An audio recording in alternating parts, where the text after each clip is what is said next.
On SNY is brought to you by DraftKings, the official daily fantasy partner of the New York Mets. By State Farm. Tonight's State Farm agent of the game is John Garfinkel of Brooklyn. Contact John at johngarfinkel.com. And by Verizon. Don't miss a moment of Mets baseball on the largest, most reliable 4G LTE network, only from Verizon.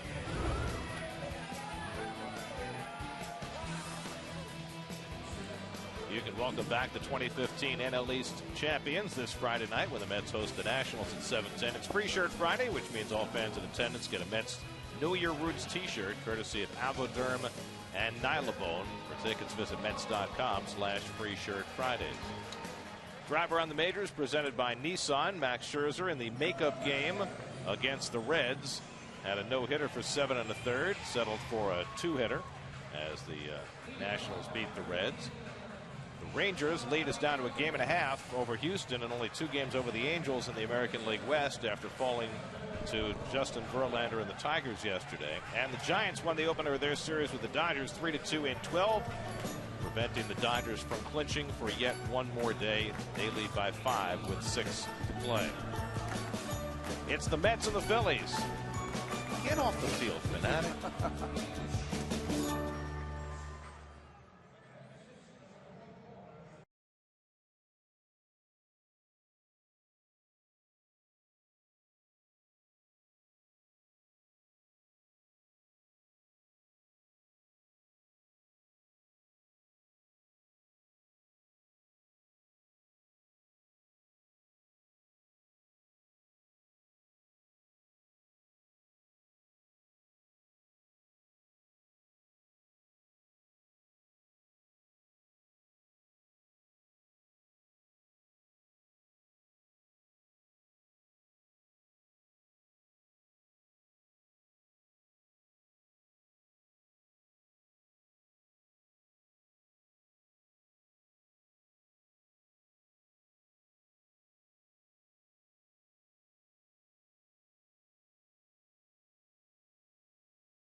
Phillies closing out a season which might result in their first 100-loss season since 1961, which ironically enough was the last year of the 154-game schedule. The Phillies went 47 and 107 that year. They instituted the 162-game schedule the next year, and the Phillies have never lost 100 games in a 162-game season. I mean, that's hard to do.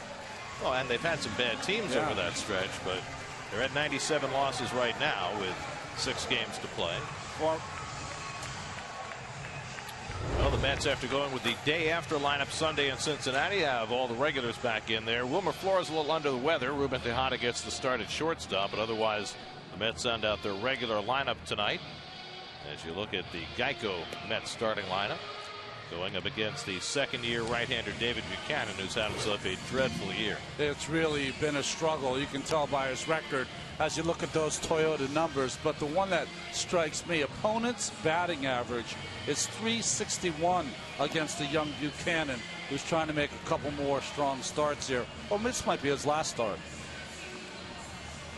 And we'll take a look at the Coors Light. We will not show you that, folks. There's nothing outstanding about it, so we'll just go on. Very nice, Keith. Pete Buchanan, a little bit obscured there by the poll, sitting next to Larry Bowa, but Pete is now the full-time Phillies manager. He had the interim tag taken away. They gave him a contract for next year. Phillies are 33-49 since Buchanan took over for Ryne Sandberg. Phillies, since we last saw them, have dismissed their general manager Ruben Amaro, and they're in the market for a new GM who will ultimately make the decision down the road about whether Buchanan will stay for the long term. But he will have a contract for next season. And the much delayed Phillies defense. Coors Light delayed Phillies defense. Herrera, Altier, Bogusevich, former Astro in the outfield. Cody Ashe, who was kind of benched, is back in the lineup playing third base. And Cameron Rupp has lots of power. Curtis Granderson leads off. Curtis comes off a good series in Cincinnati that saw him hit his 24th and 25th home runs. He takes a strike and we're underway. Granderson, Wright, and Murphy for the Mets in the opening inning against Buchanan. And he grounds one down to first. Darren Ruff there to play the easy ground ball for the first out of the night. Well, it's important with the Mets coming in tonight with the Dodgers loss to the Giants, a 2-game lead for the best record. And I think that until the Mets secure that, as David gets a nice round of applause coming to the plate, until the Mets secure the home field advantage, Terry's going to keep the pedal to the metal.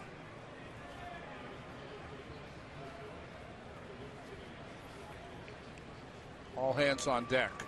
Nose to the grindstone. Well, this was the ballpark where David Wright made his return to action in late August and hit a second deck home run his first time up to reintroduce himself to the major leagues after 4.5 months away. The Mets had themselves quite a series here in Philadelphia the last time they were here. Not only swept the series as David hits one down the right field line and that'll slice away and go foul, but they also set a club record in one of those 3 games with 8 home runs. Mets are 14-2 against the Phillies this year, and they've won 6 out of 7 here at Citizens Bank Park. It's been one of the touchstones of the Mets season, how they have dominated the weaker teams, particularly in their own division. David pulls one through the hole, and he's got himself a 1-out hit. And right now has a 7-game hitting streak. Well, we've done these games long enough, haven't we, guys, where the shoe was on the other foot. And the Mets are getting all the laughs now.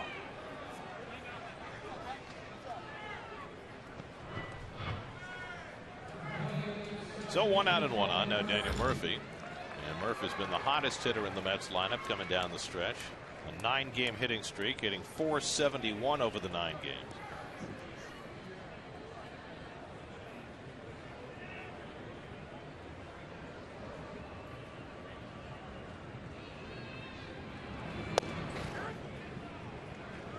You talk about utter domination.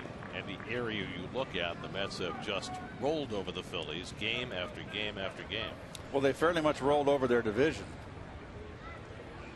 Mets are 46-24 against the National League East.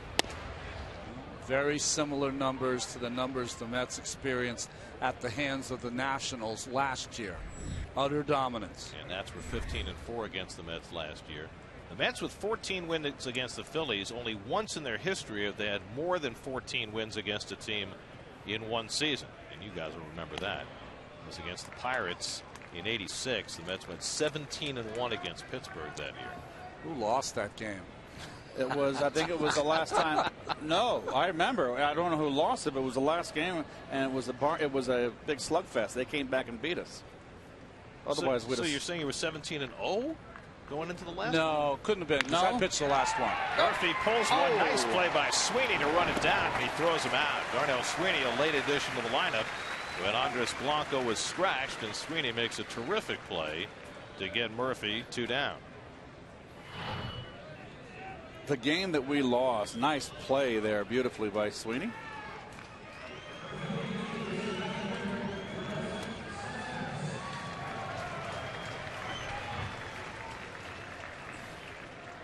Set 2 outright at second, and now Yoenis Cespedes, who's only played 7 games against the Phillies since arriving with the Mets. He has 5 home runs and 10 RBIs in those 7 games. And in the game the Mets hit the 8 home runs, it was Cespedes who hit the record setter. And he takes outside from Buchanan, ball 1.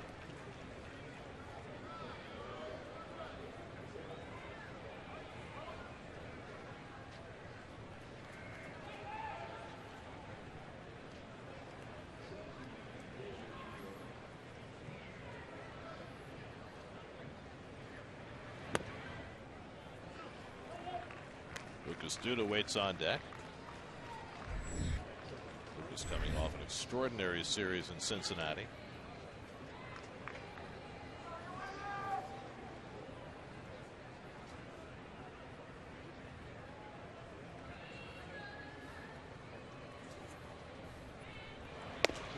And now Buchanan gets a strike, 2-1.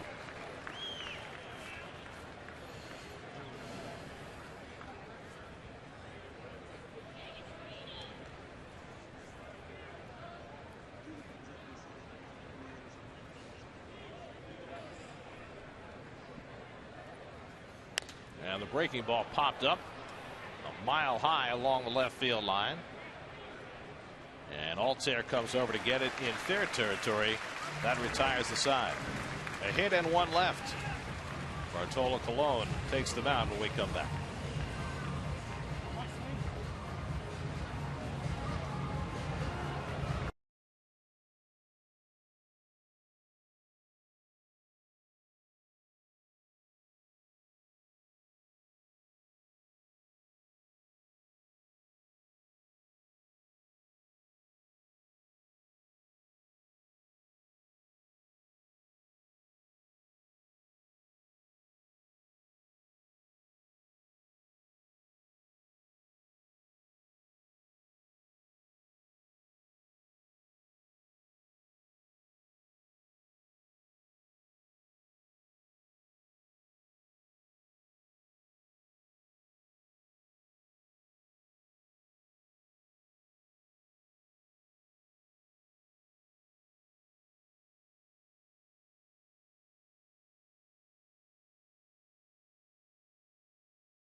Might play before the end of this series.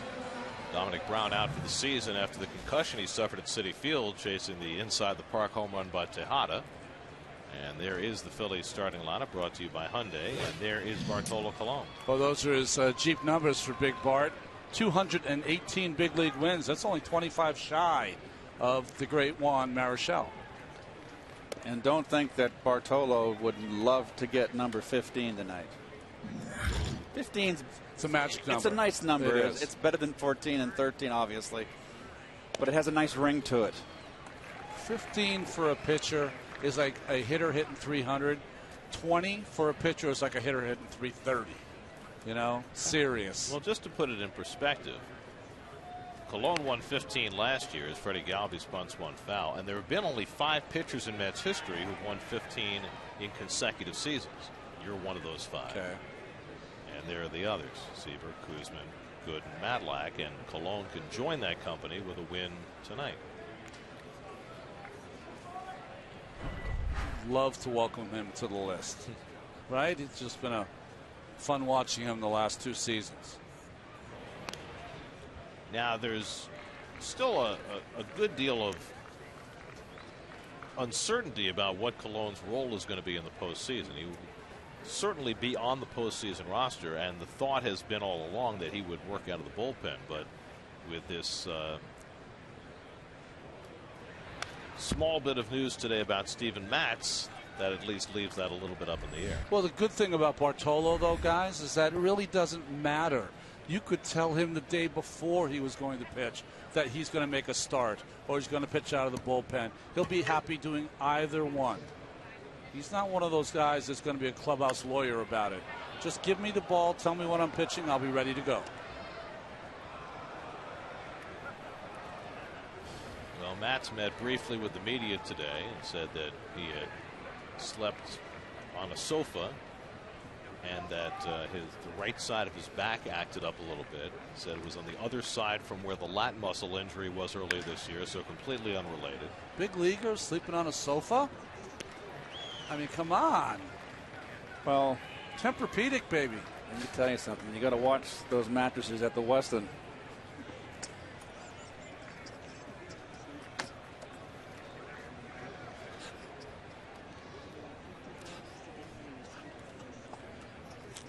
Eighth pitch of this opening at bat, and Galvis takes it outside, 2-2.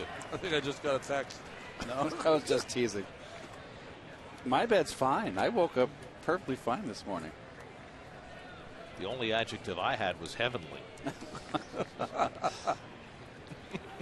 Odubel Herrera on deck. Here's the 2-2. And Galvis fouls off another one. So Galvis making Colon work hard in this opening at bat.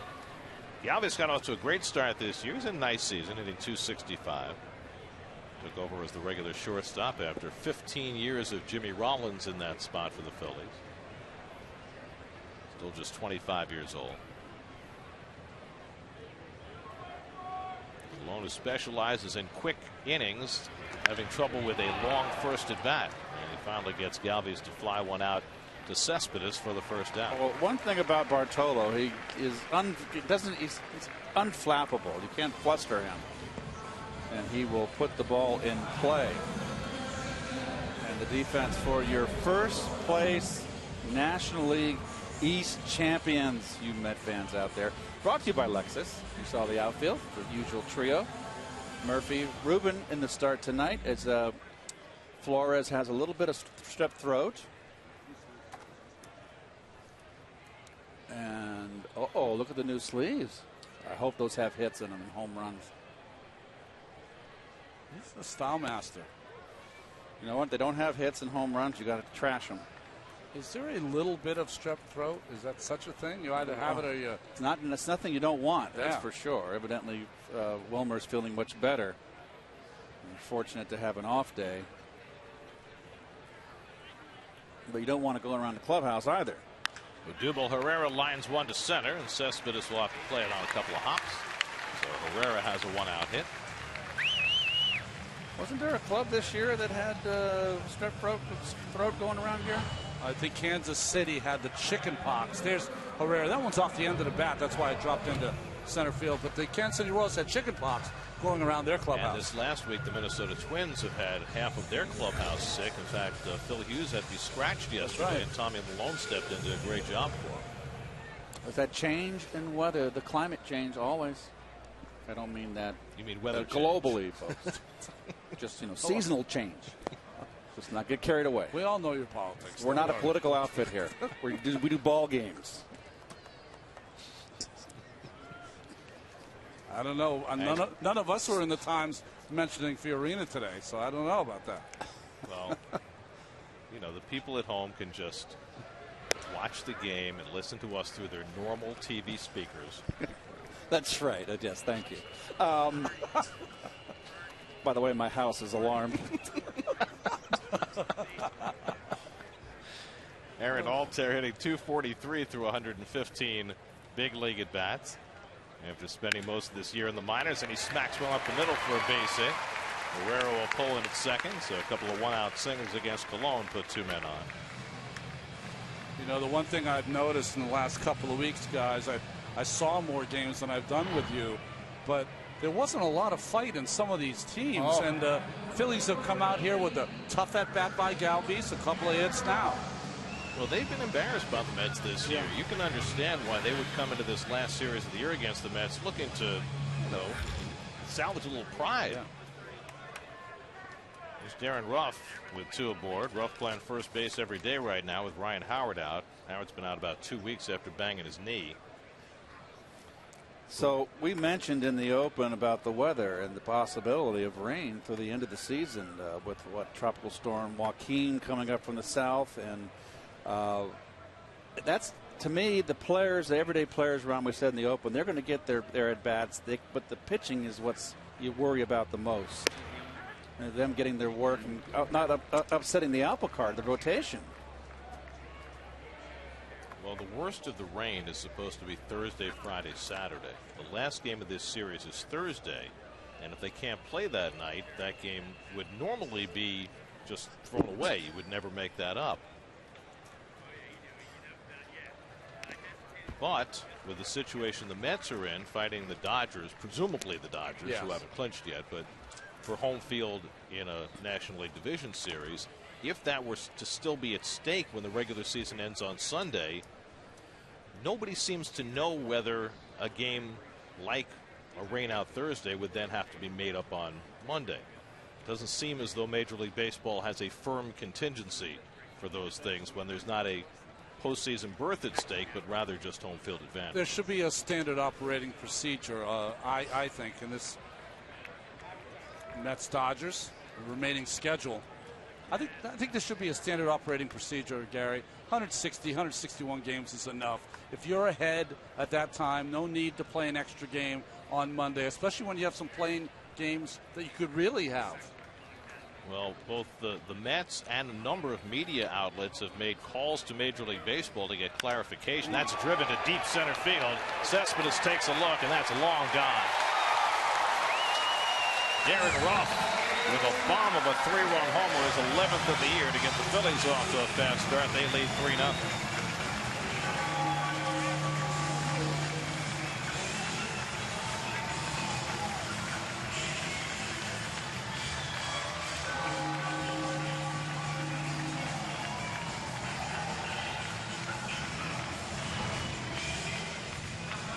Well, he usually wouldn't be playing against right-handed pitching. He's batting .159 against right-handed pitching this year, .374 versus left-handed pitching. But as Gary said, Ryan Howard out. He's getting some at-bats, proving what he can do. 25th home run Colon has allowed this season. Cody Ashley takes a strike. Ashley, who's played a lot of left field since coming back from a stint in the minor leagues, playing third base now, which was his original position. Maikel Franco, the young third base star for the Phillies, who broke his wrist, might be back before the end of the week, which nobody had expected. They thought he was out for the year, but he's been working out and looks like he's close to being ready to return. Personally, he showed me enough. I would hate for something to happen to him with a couple of games to go. Let him rehab that all winter. Be ready to go next spring training. He's got a chance of being a star, I think. Darnell Sweeney, the on-deck batter. Well, the Phillies have made the turn this year from being a team of aging stars to being a team that is trying to rebuild. It took them maybe a couple of years longer than everybody expected to make that turn, but they are fully into the rebuilding mode now. Bounce down to first, and Duda's got the play for the second out. We've seen a number of the Phillies' young pitchers coming down the stretch. The best of them, Aaron Nola, has now been shut down for the year. That's right. Well, the Phillies sent over, Chase Utley. Jimmy Rollins signed there as a free agent. I'm not sure, though, that Jimmy Rollins is going to get a lot of playing time. They've got to play Corey Seager. Yeah, they got to play. Corey Seager's been so excellent. He's done a terrific job, hitting over 300. And you're not going to sit down Justin Turner, who plays the other position that Seager plays. There's Darnell Sweeney, the switch hitting second baseman outfielder, who's already made a fine defensive play in this game. Not the shortstops, young ones you have around baseball. It's a great position. Well, Correa in Houston, Lindor in Cleveland. Yeah. Slowly hit. Murphy hustles in and makes the dart toss to first to retire the side. Darren Ruff, though, gives the Phillies a fast start. 3-run homer makes it 3-0 Phils after one.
In the second against David Buchanan.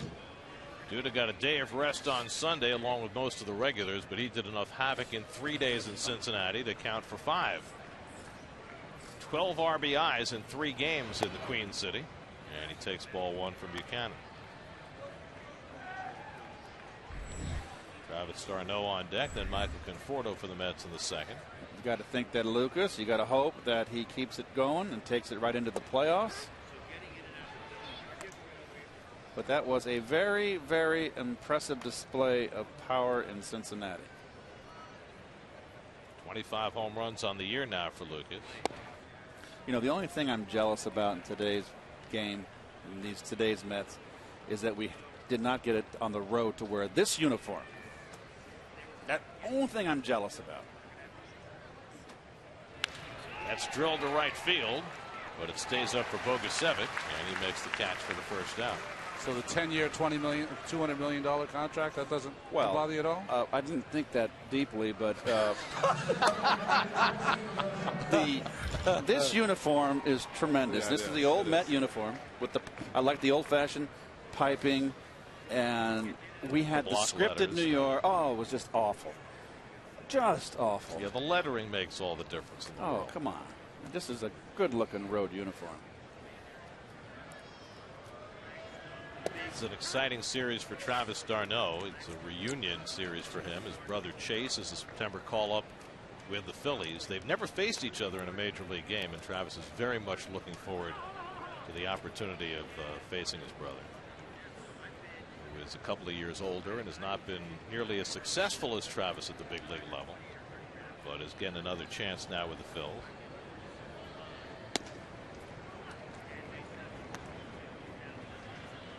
Pete Buchanan said at some point in this series he plans to start Chase d'Arnaud. Oh, good. Yeah.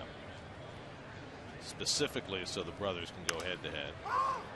Popped up, and Sweeney in shallow right is there. 2 out. The Zito Hudson matchup didn't turn out as well as we wanted. No, but at least they got to do it. And Mulder was there to watch. There's Chase Darnell. Their parents are here. Lance and Marita are here from California. Oh, fantastic. Here's Michael Conforto with 2 out and nobody on.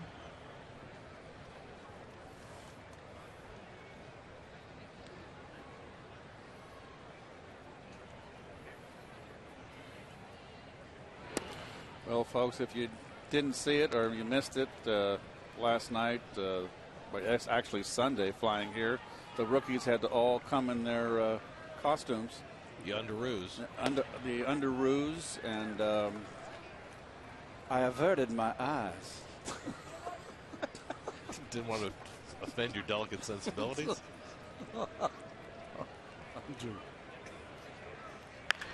That's drilled and a base hit for Conforto. Bogusevic can't cut it off, and Conforto will get 2 bases out of this. A 2-out double for Conforto. His 14th double in just 158 at bats. Now continues to rip. He just got beautiful balance, good knowledge of the strike zone, quick bat. Just what a future. There's a sound that a ball makes off certain players' bats that's different than other players. Conforto, Cespedes, with authority.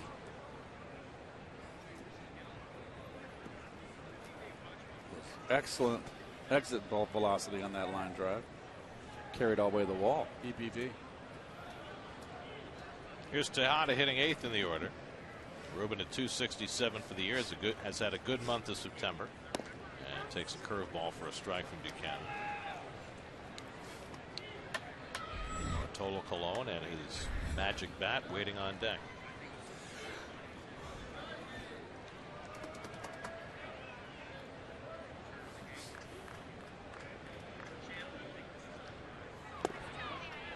Sinker by Buchanan, 0-2.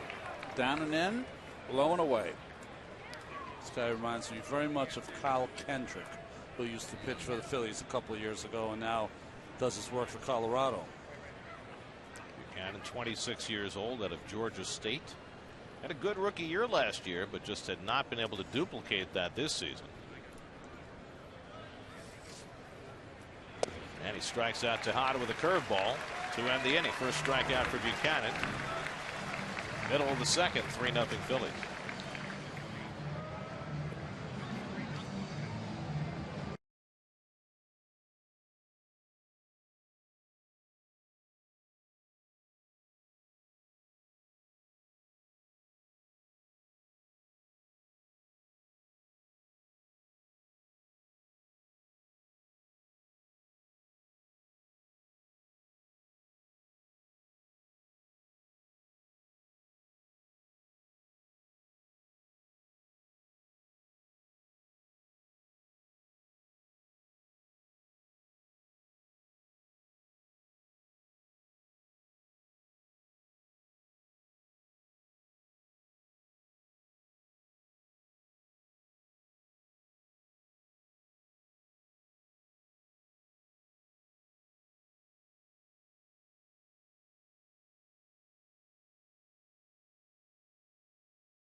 historic performances.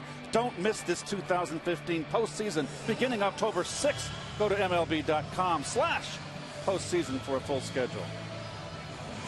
A lot of networks. There was a lot of networks there. I counted 5 networks. Takes an army. Very nicely, Keith. Keith, very good. Thank you. I had my nap. I feel good. Cameron Rupp leading off the home second. You should have done the newsreels back in the 40s. March across Europe. You would have been perfect for that kind of stuff. Like Edward R. Murrow.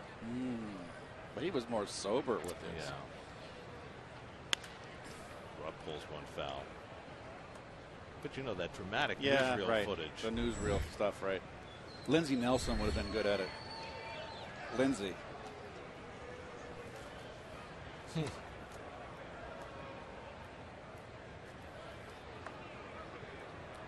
Rupp hitting at .235 for the year.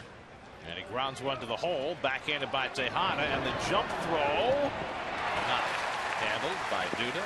And Rupp was safe.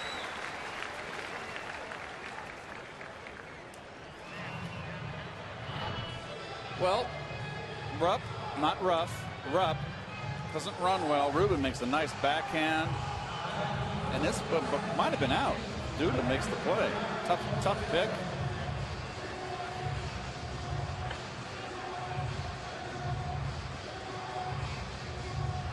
He might have beat it. It's an infield hit anyway for Rupp. And now the number 8 hitter, Brian Bogusevic. Journeyman making his 12th start for the Phillies.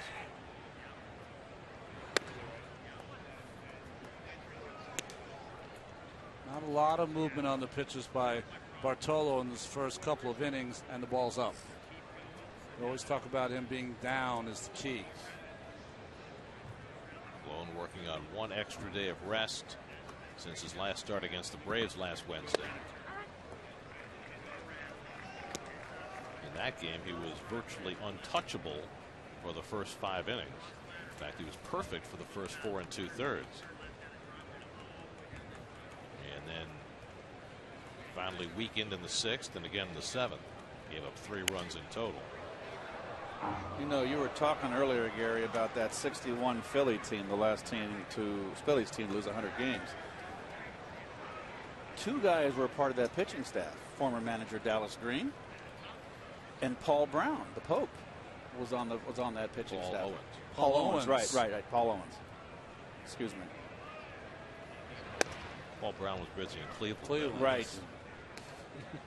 Don't listen to me. We always listen. You know what I mean. I had the Pope right. It was just here, by the way. The Pope, not Paul Owens. Right. Well, Paul Owens was the general manager for the Phillies all in the 70s and the championship teams with Mike Schmidt and Lozinski.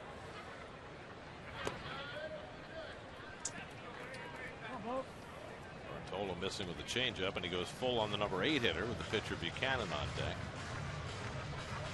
Colon not at his sharpest early in this game. Paul Owens was with the Texas Rangers in 1982, and he was one of the people that had to give the go to or the nod on the Lee Mazzilli trade. Runner goes, and Bogusevic fouls it off. Now, was he responsible for drafting you? He was, yeah. So it's kind of a strange call. And then Walt Terrell, who was also in that trade. Walt was coming off 16 wins that past year in Double-A. He had an amazing year. Crazy Crab, he could pitch. It was a fortifying trade for the Mets, one of the many that Frank Cashin pulled off that looked like highway robbery. Walt Terrell, whenever Davey came out to pull him, and he never wanted to come out of a game. That's right. Henri Walt. I loved him, though.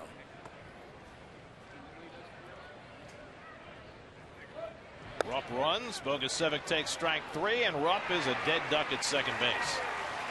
Strike him out, throw him out, double play, 2 out.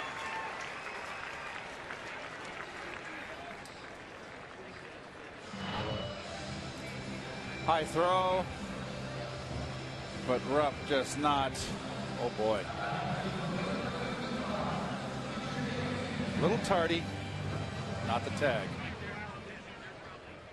First stolen base attempt of the season for Rupp. And Darno throws him out. So 2 out and nobody on for the pitcher Buchanan, who's 2 for 17 at the plate. And he flies one out to Cespedes in center. And that retires the side. So an infield hit and nobody left after 2 in Philly. Phillies 3, Mets nothing.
Today and guarantee yourself access to 2015 Mets postseason tickets. Purchase tickets online at Mets.com/deposits.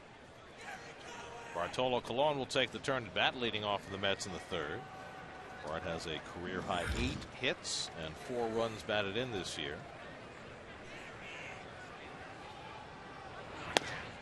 Still waiting for the one piece of the stat line that is eluded, Bart. It's a good ballpark to do it in. No, I wasn't even thinking about the home run. He's never drawn a walk his entire career. Right, and now it's 2-0.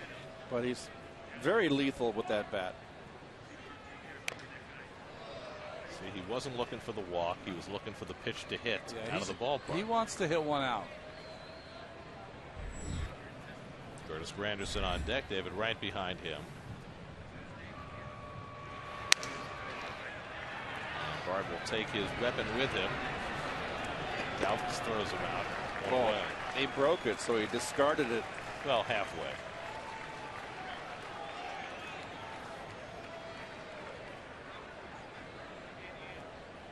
You think he'll be chastised when he gets back to the dugout for not running hard to first? Of course, making reference to the embarrassing dust-up between Jonathan Papelbon and Bryce Harper 2 days ago. Talk about the nightmare year for the Nationals ends in utter disgrace, to tell you the truth. Well, I mean, we've seen not disgrace. It's too strong. Embarrassment. Yes, embarrassment's the word. Sorry about that. Well, I think piled on top of everything else that's happened in Washington this year, but I've been amazed at some of the things that I've read about the aftermath of Papelbon versus Harper, and I'm interested to get your takes because of the personalities involved and the ball club enforcement of rules involved, and whether I mean, obviously it's never right to attack your teammate physically, but I've seen comments from ex-players sort of defending Papelbon, which kind of strikes me as very odd as Mr. Anderson draws a walk. I mean, this was Sunday. Harper hit a pop-up. He didn't really run hard to first base. Papelbon said something to him. And then Harper said something that provoked Papelbon, and then that happened. Which, I mean, look, it's inexcusable for anybody to attack anybody physically. You certainly don't want to do it in public anyway. But what's your take as former players? Well, my feeling is we watched the Nationals play, and we've seen Harper not run balls out. There's been created kind of a pecking order over there with Strasburg and Harper as the golden boys, and that can create a little bit of dissension. And that's why I said, Gary, earlier with you, that I said the last 3 games of the year would be meaningless, and I was correct. And it wasn't because of the Mets. I said it before the Mets made all the moves. It was about what was going on inside, my feeling about that ball club. But Papelbon wasn't even there then. I understand, but still, that was a festering thing there. And let's face it, when Papelbon threw at the guy, the other Manny Machado, and Harper's remarks, or I guess they're going to throw at me, that's what started the ball rolling. But get to the point. It's the manager's job to make the guy run out the balls, no matter who he is. And if that's not enforced by the manager, it leaves a very bad example for the rest of the team, particularly the young players. Now, having a player do that, I haven't got a problem with that. And Gary, you have a problem with doing it in the dugout. I don't have a problem with that. I've seen fights before. You're talking about verbally chastising him or attacking him? Verbally chastising him. I have no problem with that, no issue with that. But what about physically attacking your teammate? I've seen fights before of us teammates. I've seen it. And sometimes it does good. And I'm not part of that team, and I don't know. What the problem is, it was the wrong guy that did it.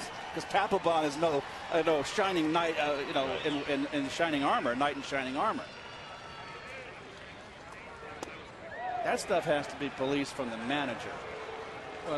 Baseball is full of these. We go back to Billy Martin and Eddie Whitson and DeCross Keans in Baltimore. We go to pulling Reggie Jackson off the field at Fenway Park because Billy didn't think that he went after a pop-up hard enough. I've seen fights that start between pitchers and players because a player did not go after a ball hard. I've seen it happen all the time. It's just for this team, the Nationals, and what they've been through and what was expected of them. It just it was kind of like the last straw, broke the camel's back, if it hadn't been broken already. And then, of course, there's the whole Matt Williams piece to it. That he left Papelbon in the game, and then said afterward that he didn't know what had happened, which to me is startling. The manager wouldn't know what happened at the end of the dugout. That nobody would have told him even if he didn't witness it personally. Well, I agree with that. Now they suspended Papelbon. He's going to be toast. He's not going to be around the rest of the season. And they're stuck with a big contract. Washington, and they cannot bring him back. $13 million, I believe, he makes next season. Maybe it shakes up Harper a little bit because when you're one of the players he's having a great year. He's having an MVP year. He's probably going to be the MVP. When you become a player of that stature, there comes a responsibility with it. And you have to run things out no matter how sour this season went for the Nationals. And everybody picked them. You're the one that has to, above everybody else, that has to set the example on the field. So in that regard, I don't have a problem with someone calling them out. Murphy strikes out on 3 pitches, and that's the second out. And again, I just want to make this clear. So you don't draw the line between chastising a guy and physically attacking him? No, I do. I don't think there ever should be a physical going after someone on a bench. I've seen it happen. I would never do it. I've seen it happen. But jawing at each other is just something that happens every day. No, every day it happens. Totally get that part. But this has been festering. You're talking about 3 days prior.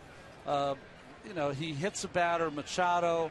The next that night, Harper says, I guess I'm going to be hit the next day. We hit their best player. They're going to hit me. That rubs guys the wrong way by saying that they're going to hit me because I'm the best player. Right. And it just goes back and forth. He doesn't run it out. You know what Papelbon said. I'm a tired act. How about your tired act not running out a pop-up? That's exactly what happens. And then it got macho, and then that was a raw nerve. This club was a raw nerve before they got Papelbon. So when you talk about a season imploded and just the cookie topper of an entire year that had gone wrong for and then they gave up 8 runs in the 9th with Pap in there and Sammy Solis, 2 of them only earned. Toward the middle of the diamond, backhanded by Sweeney, and he throws out Cespedes to end the inning. So let's get a couple of walks and Strand 2. Still 3-0 Phils.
Against Bartolo Colon. Well, we mentioned it's the week of the Darno family reunion, and with more, let's check in with Steve Gelb. Steve?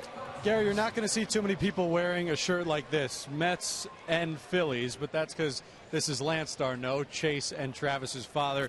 And Lance, this has got to be something special for you. It's one thing to have one player in the major leagues, as Gallus lines out to shortstop right there, one away, but to have 2 kids playing in the majors at the same time, what is that feeling like?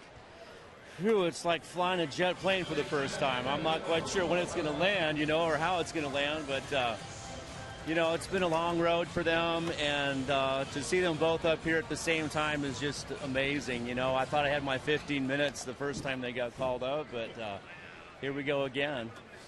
When you look back to them growing up, what was the moment where you said, I might not have one kid that could play pro, I might have 2 kids here that could play professionally? Today. No, actually, they both fought a real long, hard road to get here, and it's fraught with setbacks and great years, not so great years, but the fact that they're both here today, I'm just overwhelmed, really. How competitive were they growing up? Very competitive, but only between each other. When they were out in front of everybody else, they kind of kept it to themselves. When you look back at both of them growing up, we often see the younger brother that has to play up with his older brother and therefore develops quickly. When you look at Travis's development, how much was it helped by playing with Chase and some of his friends? Oh, immensely. Travis, he really looked up to Chase a lot, and I think really Travis wanted to catch Chase, and they've been leapfrogging each other ever since, and literally, over all the years they've played. And I think it might happen again. you know, Chase is up and coming, and who knows? You know, he might just catch on. Herrera with the infield single right there. And, you know, you were telling me a story off camera, but for Travis at least, this is something that was very, very early where he was making a name for himself even at the T-ball games of his older brother. Yeah, I think one of my earliest memories of Travis playing baseball was at Chase's T-ball game, and he wound up being the show. I'd underhand him the wiffle ball, and he liked to hit the ball over the fence of the tennis courts. That was his favorite thing to do, and every time one of those balls went over there, one of the moms would turn, and then another mom would turn, and then all of a sudden we had the whole crew watching Travis instead of their own kid playing out there. It was a lot of fun. Well, Lance, I'm sure this is a lot of fun and overwhelming few days for you, and when Chase gets on first base one of these days, I don't know, what are you rooting for him to go or not? Well, stay put. It's easy to root for the offense, but when you have one kid throwing out the other, that's a tough one. You know, I just kind of close my eyes and hope for the best. Well, Lance, enjoy the rest of the night, all right? Thanks so much. Gary, back to you.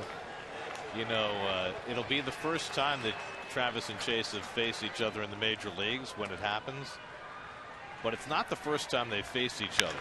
It's grounded over third, just foul off the bat of Altair, and it's 0-2.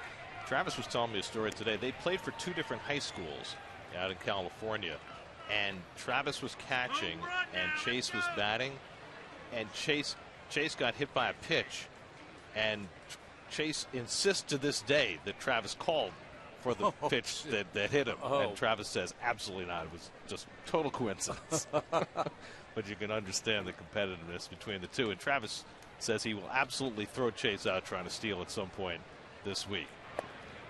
And that's strike 3 called. Altair caught looking for the second out. Second strikeout for Colon. Remember earlier, remember 2 starts ago, I was saying that he was reaching back for his back and the back of his neck, that it was a little bit of an issue in that game? Well, maybe it's flared up again here. We pulled up short, reaching for that infield hit by Herrera a moment ago. I wonder whether that could have exacerbated it at all. Here's Ruff, who hit the 3-run homer that gave the Phillies the lead in the first. And he grounds one behind the bag to right. David makes the long throw on target, and that retires the side. An infield hit and one left, and Colon continues to manipulate that neck.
Comes to us from Jim.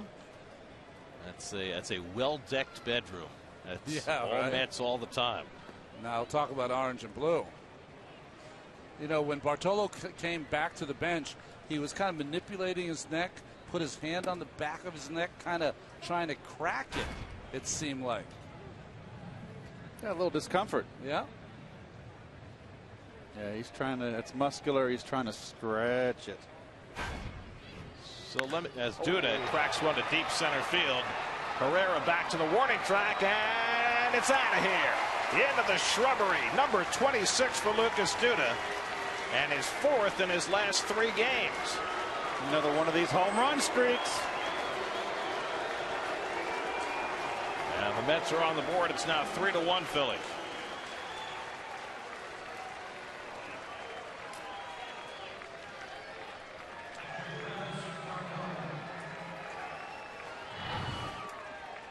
Well, dead central. Lucas is muy fuerte. That's a long way. Yes.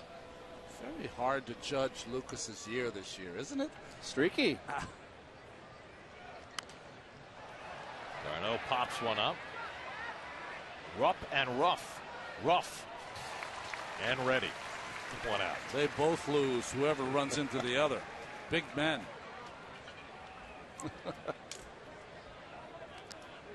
Rupp vacated and let Ruff handle it.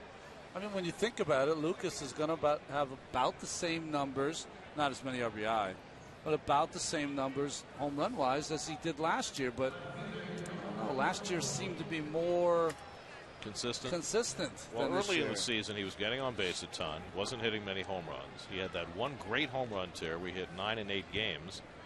Then he got hurt. Then he struggled after coming back, and now all of a sudden he's in one of those grooves again. And that's how he finished last year. If you remember, he hit 29 and 30 in that last series of the year against the Astros. That's right. Conforto had a double his first time up. Well, there's the comparison. Little Luke. Fewer games this year because of the time he spent on the disabled list with the back problems. So with the fewer games, I guess the same year. What are his walk numbers? About the same as last year? No.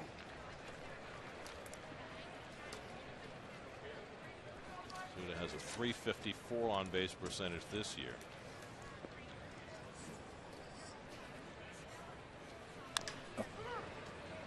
Easy ground ball for Sweeney, and that's the second out.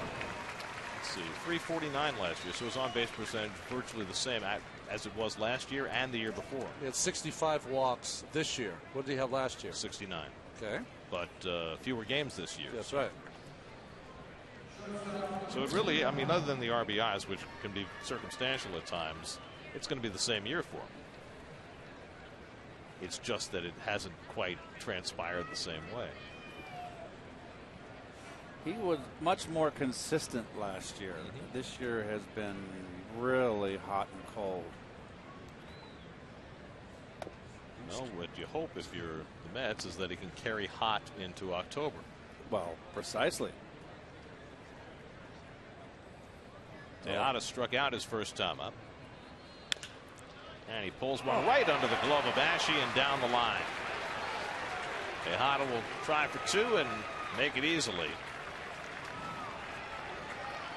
They're going to give him credit for a double, but Ashe not with very quick reactions at third base. 6 games to go.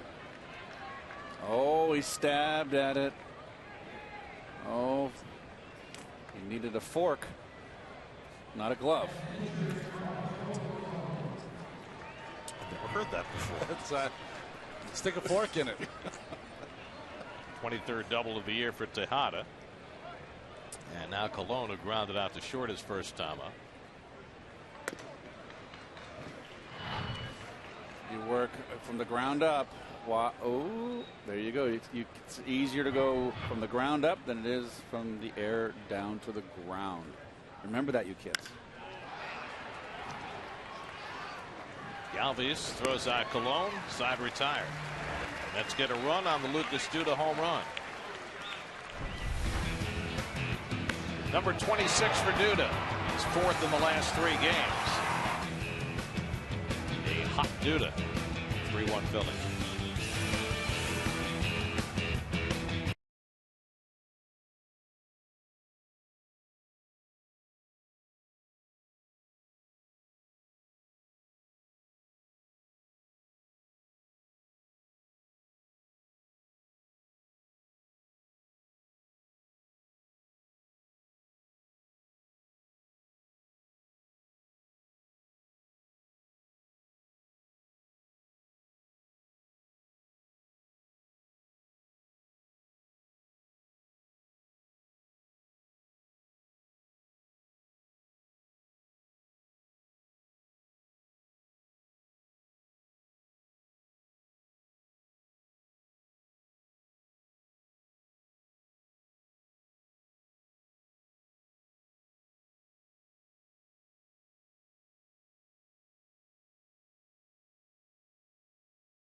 thriving business. I'm going to run out there to Bowl and talk to him because we need more, not more cowbell. We need more barbecue. You know, Bull sent us up some barbecue, what is it, 8 or 9 years ago, and we really haven't seen any since. Hint, hint, hint.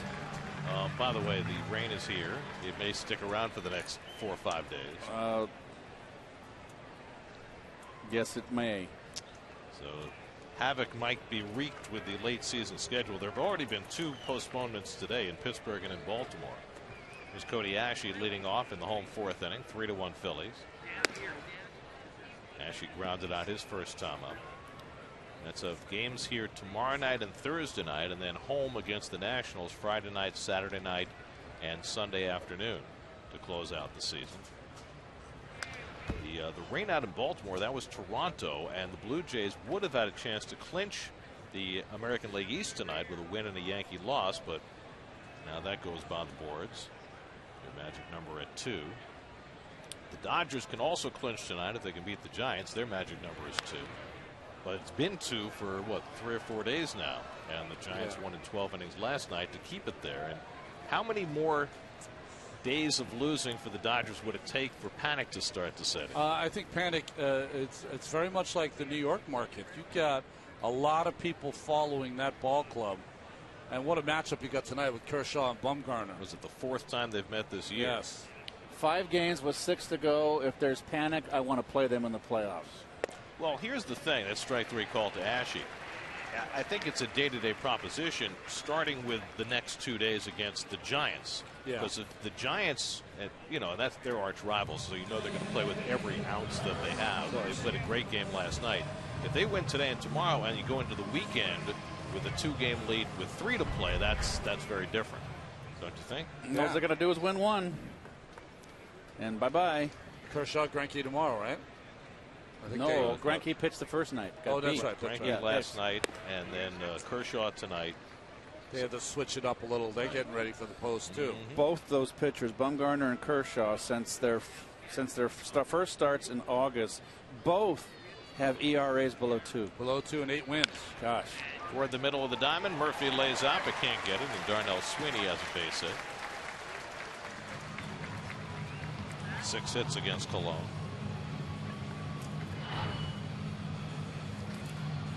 Well, long way for Murph to go. Now, this is one area that, you know, you don't talk a lot about, but when you get to the postseason, it's going to be an issue that the Mets just don't have much range on their infield. It shows up more when guys like Jon Niese and Bartolo Colon are on the mound because they pitch to contact. Shows up less when you have the dynamic 4 going, guys who can strike out in double figures in a game. Here's Cameron Rupp, who had an infield hit his first time up. But for me, looking at the postseason, I think those are the 2 things. Defense in the infield, how they play, and the bullpen, how the bullpen performs. Now, if Colon and Niese are in the bullpen, which I think is the plan right now, assuming Matz is okay, does that change the dynamic of the bullpen at all? In other words, we know who the 3 guys at the end of the game are. That if the Mets get to the 7th, they've got it pretty well set the way they want. Robles is the other guy, and then you've got the 2 starters in the bullpen. Does that change the way you look at that bullpen? I like it, to tell you the truth, because you have Bart who can come and do anything. He could get you an out to end an inning. They also can give you length because of their being starting pitchers. You haven't had a left-hander in the bullpen since Jerry Blevins in April anyway. Maybe John can come in and throw some curveballs and get some left-handers out. Line to center right at Cespedes, and Rupp retired. I mean, at some point, you're going to have to get Adrian Gonzalez out in a big, big situation. That's why I don't think John, if he's the sole left-hander in that bullpen in the playoffs, is going to be a guy they're going to use long relief. Right. They're going to have to save him late to get that Gonzalez out late in the ball game. And we mentioned this on Sunday. Gonzalez is 0 for 7 against Niese, and I think that's part of the consideration. It's a shame that Ryan Howard's not playing in this series, because that would be the perfect practice guy for Niese, right? To get ready for that role. He's going to have to settle for a guy like Cody Ashe instead. Yeah, but any left-hander will be good in coming in and acclimating him to his new situation. It's got to be strange sitting out there. I had to do it in 1990. I'll tell you one thing. Those bullpen guys, they talk about nothing for like hours. Bogusevic pops one up. And Wright, approaching the railing, has room to make the catch. That retires the side. Colon settling in. He had a rough beginning. It's 3-1 after 4.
Instagram, Twitter, or Facebook. After every Mets win, check out our posts to find out how you could win a StubHub gift card. Follow SNY today and don't miss out on the SNY Social Sweepstakes presented by StubHub. Some of the shrubbery. Oh. Third time around the batting order for David Buchanan. And he gets the curveball over for a strike to Curtis Granderson. Curtis has grounded out and walked tonight, 0 for 1.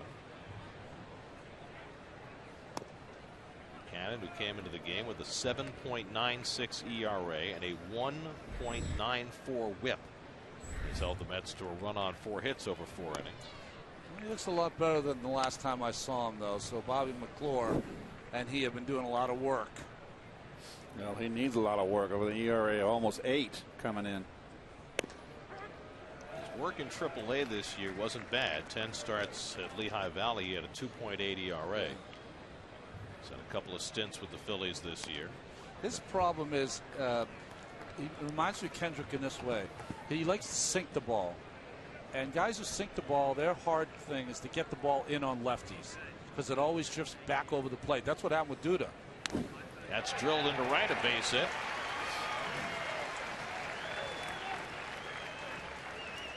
So Granderson is on base for the second time.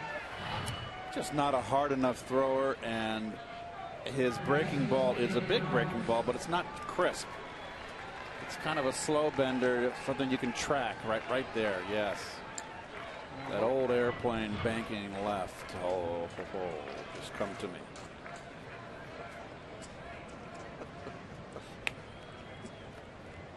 Like a landing strip. Here's David Wright, who singled and walked tonight.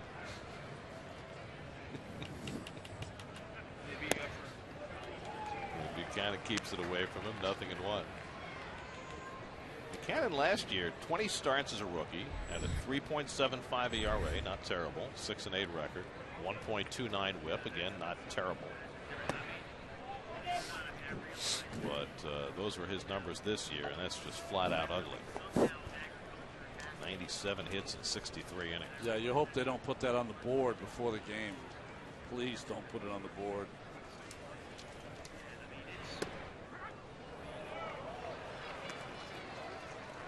And Buchanan gets a generous strike call from the young umpire David Rackley. 1-2. Well, he had 2 starts in early July where he went 5 2/3 innings He gave up 18 runs against Arizona and Colorado. So he's been fighting back from that ever since. His only start against the Mets this year was back in April. Gave up 5 runs in 5 2/3.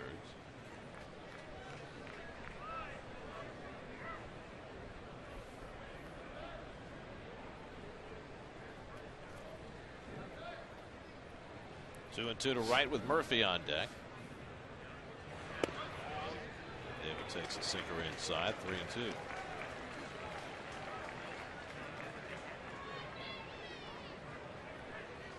Little 3-2 slider here, a little cutter, Keith. Try to get that ground ball. Fastball in, little cutter away. Jams David, and he fouls it off. I don't know what that pitch was. Was it a changeup? Fastball. Oh, it's 83. 83. Yeah, changeup. Ball 4. David came out of his shorts on that one, not his socks. What a vicious rip. That's hit in the air to deep center field. Herrera back onto the warning track, and he gets there. One long out, and back to first Granderson. The ball seemed to just crawl up the label just enough.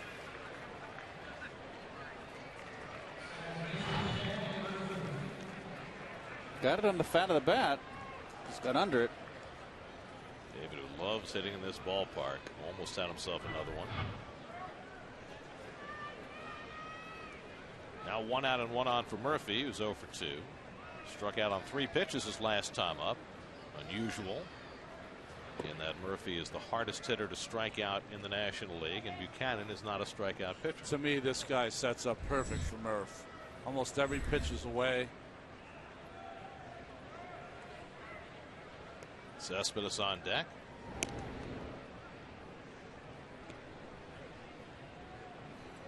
Curtis on first base. If he goes with that changeup, the hole is open.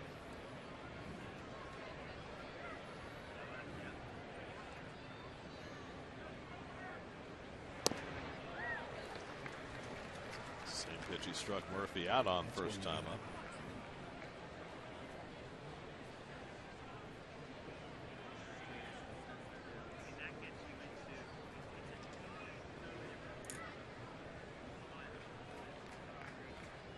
Buchanan's done a good job controlling the running game this year. Only 1 stolen base against him. He throws one by Murphy, and it's 1 and 2. As we mentioned, Murph toughest to strike out in the National League by a pretty healthy margin over Andrelton Simmons, who's number 2. The real legit power hitter maybe on that 5-some there, Posey.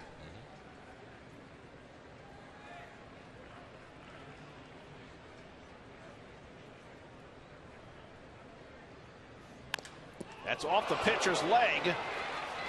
Ruff picks it up, but Murphy beats it out. An infield hit for Daniel Murphy off the leg of David Buchanan, and now they'll see if he's okay. Well, you could tell the sound that it hit him in the boot, hit him in the shoe. Yep. Because if that catches bone, it makes a different sound. He's flexing his leg, which, but it certainly looked like it came off his foot and not his ankle. If you are a ground ball pitcher like Buchanan, you've got to get yourself in a little better position to make plays. I think all pitchers they begin by being a high school or college pitcher who strike out a lot of guys. They're used to swing and misses. Then you get to this level, and these guys don't swing and miss. If you're a sinker baller, you better learn how to field your position. That's why Colon is so good. He knows he gives up contact. Be ready to make a play.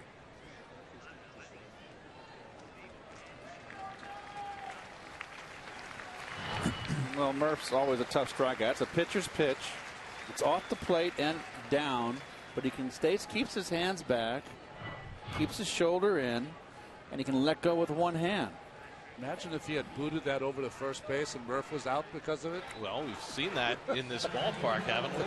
Carlos Torres Murphy play. Saying Murph might be hoisted on his own petard. That's right. Uh-oh. So now the tying runs aboard for Cespedes, who's 0 for 2 tonight. takes the curveball for a strike.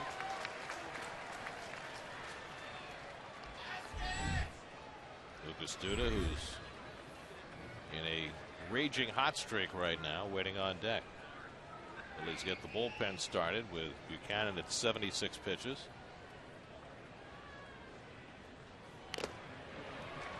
Cespedes fouls off the sinker, and it's 0-2. Adam Lowen, the left-hander, up in the Philly bullpen.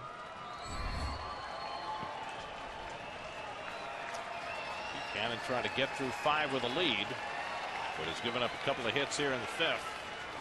Granderson and Murphy aboard with 1 out. Let's see if he doubles up in against Cespedes. You can go upstairs out of the strike zone.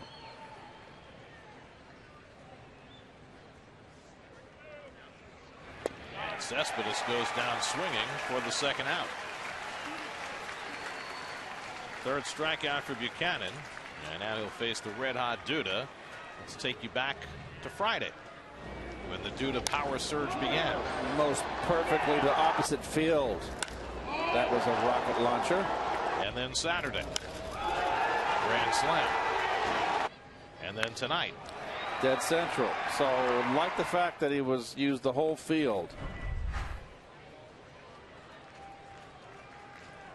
Made a lamb out of lamb, didn't he?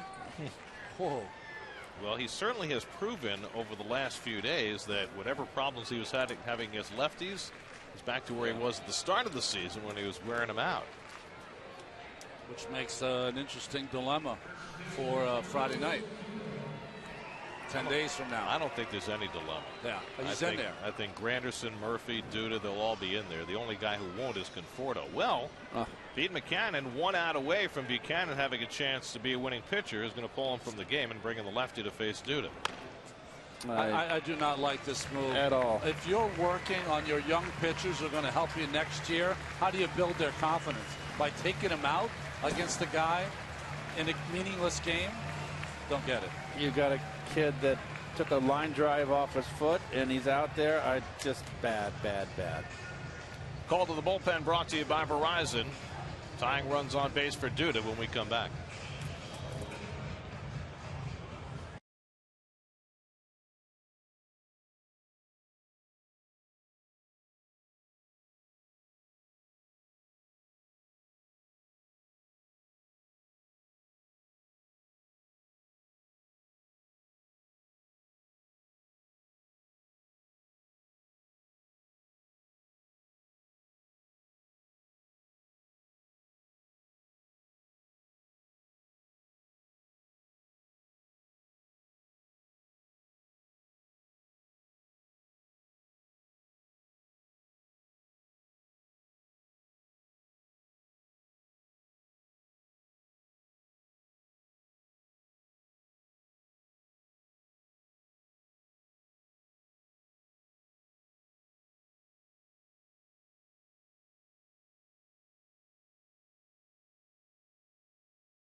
Veteran left-hander Adam Lowen in to face Lucas Duda with 2 out and 2 on after Duda homered over the center field fences last time up.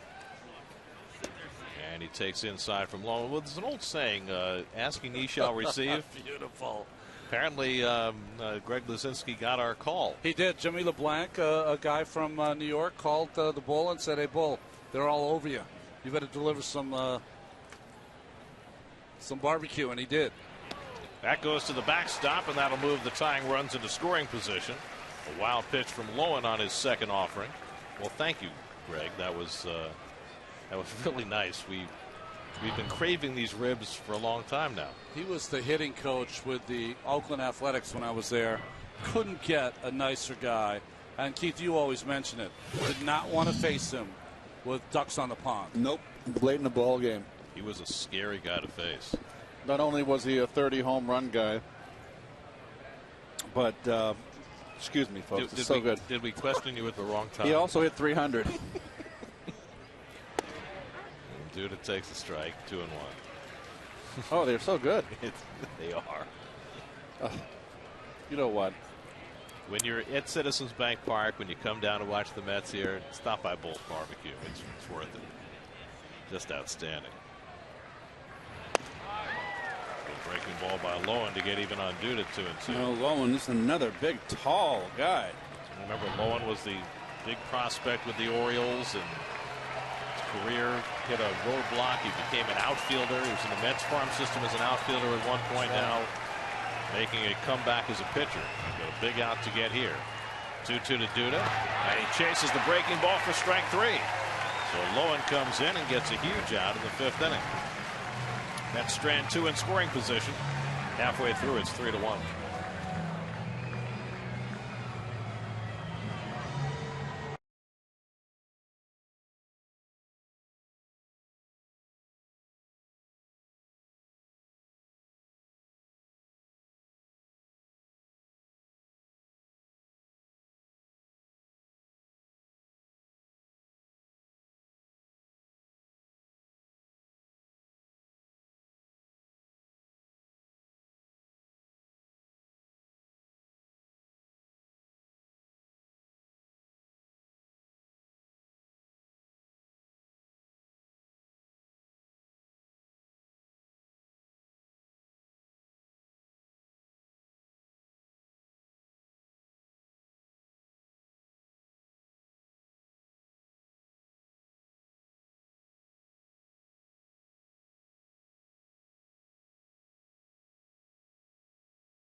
Against Bartolo Colon in the first. Lucas Duda solo home run against David Buchanan in the 4th.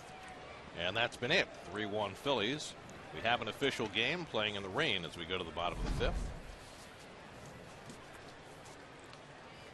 And Adam Lowen, the pitcher turned outfielder turned pitcher, will get a turn at bat. Leading off in the bottom of the 5th. Talk about the long and winding road. Yeah, right. You got to be proud of a guy like this. You know, I like guys that, wow, make you want to have to rip the uniform off him. Nice swing.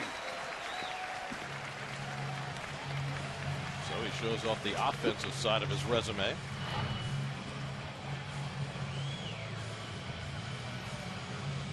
Yeah, not a bad swing right there. They probably threw a wrinkle in there, and that probably sent him to the mound. You know, we didn't really finish, or I didn't finish my thought. McCannon might have done the right thing to get the Phillies out of the inning with Lowen, but we see it with the Mets. When their pitchers are not throwing 100, they want to give them time off. When a guy how are you going to learn how to get out of trouble if your manager doesn't let you get out of trouble, especially when you have a team that's taking gas all year and you're struggling? Albies pops it up. Murph looks around to see if anybody else wants it, so he'll take it. We're going to end up in a time where guys, if they don't feel right, they're not going to take the mound, and a guy's not going to be able to get out of a jam because they're never in one, or not allowed to pitch through one, or pitch with less than 100% of their stuff. Well, I think that's the point, is that by the time they take the reins off, the pitcher's not prepared, and you're at a point in your career when maybe your stuff isn't as good. The next time Buchanan goes out there and it's 4 2/3 and his guy's on second and third, is he going to look in the dugout and see if his manager's going to take him out? What a defeatist way to think about the game. Well, I agree.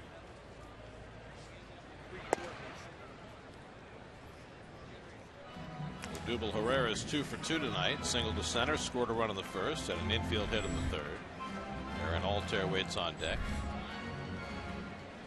Colon's given up 7 hits, but as usual has not walked a batter. Struck out 3.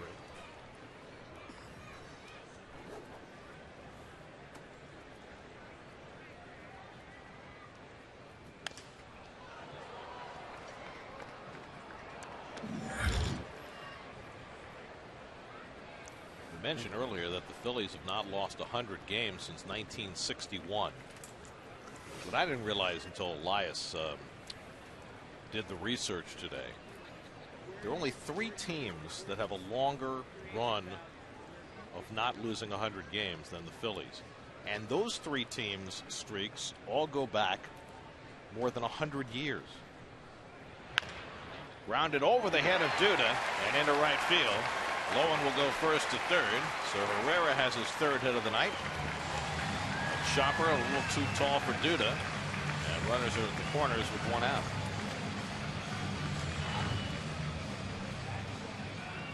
Like a little change-up, dead fish sinker, but it got up. How about playing in front of the pitcher on first base instead of playing behind him? That's a good point. These are all little tiny things that can mean so much as you move along into October. All that stuff's got to be buttoned up. Well, Daniel jumped nicely too. Jeez, Daniel. He's a sympathetic leaper. We've seen that before. So 1st and 3rd and 1 out. Here's Altair, who's 1 for 2. So you're going back 100 years, Garrett. So just out of the reach by around a foot. There's Murph. So fun.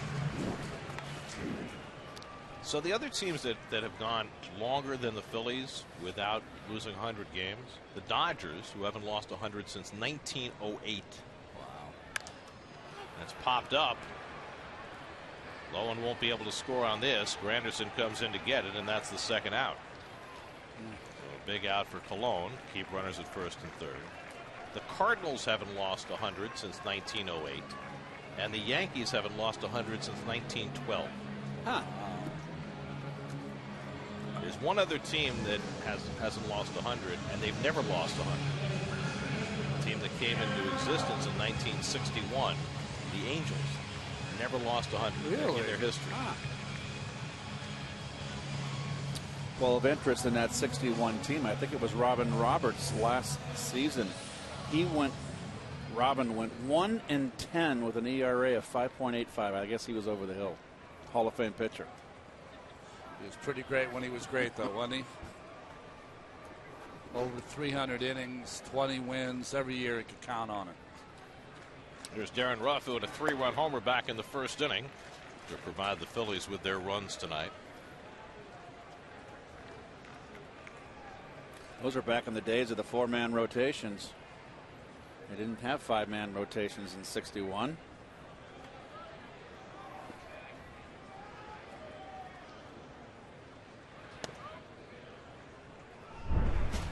Well, here's the big blow so far in this game. Off of the bat of Darren Ruff. Dead central. 3-run blast. Tom McCarthy seats. Right. Mac was a little deeper than that. Lowen at third, Herrera at first with 2 out. Tejada right in front of the grounder, goes the short way to get the force, and that retires the side. So Colon strands a pair in the bottom of the 5th, keeps it a 3-1 game.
Meanwhile, the fanatic frolicking with his friends.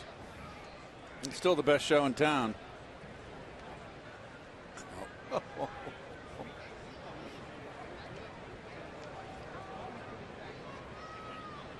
Travis d'Arnaud, a former Phillies prospect, leads off against Dalier Hinojosa, the new Philly pitcher.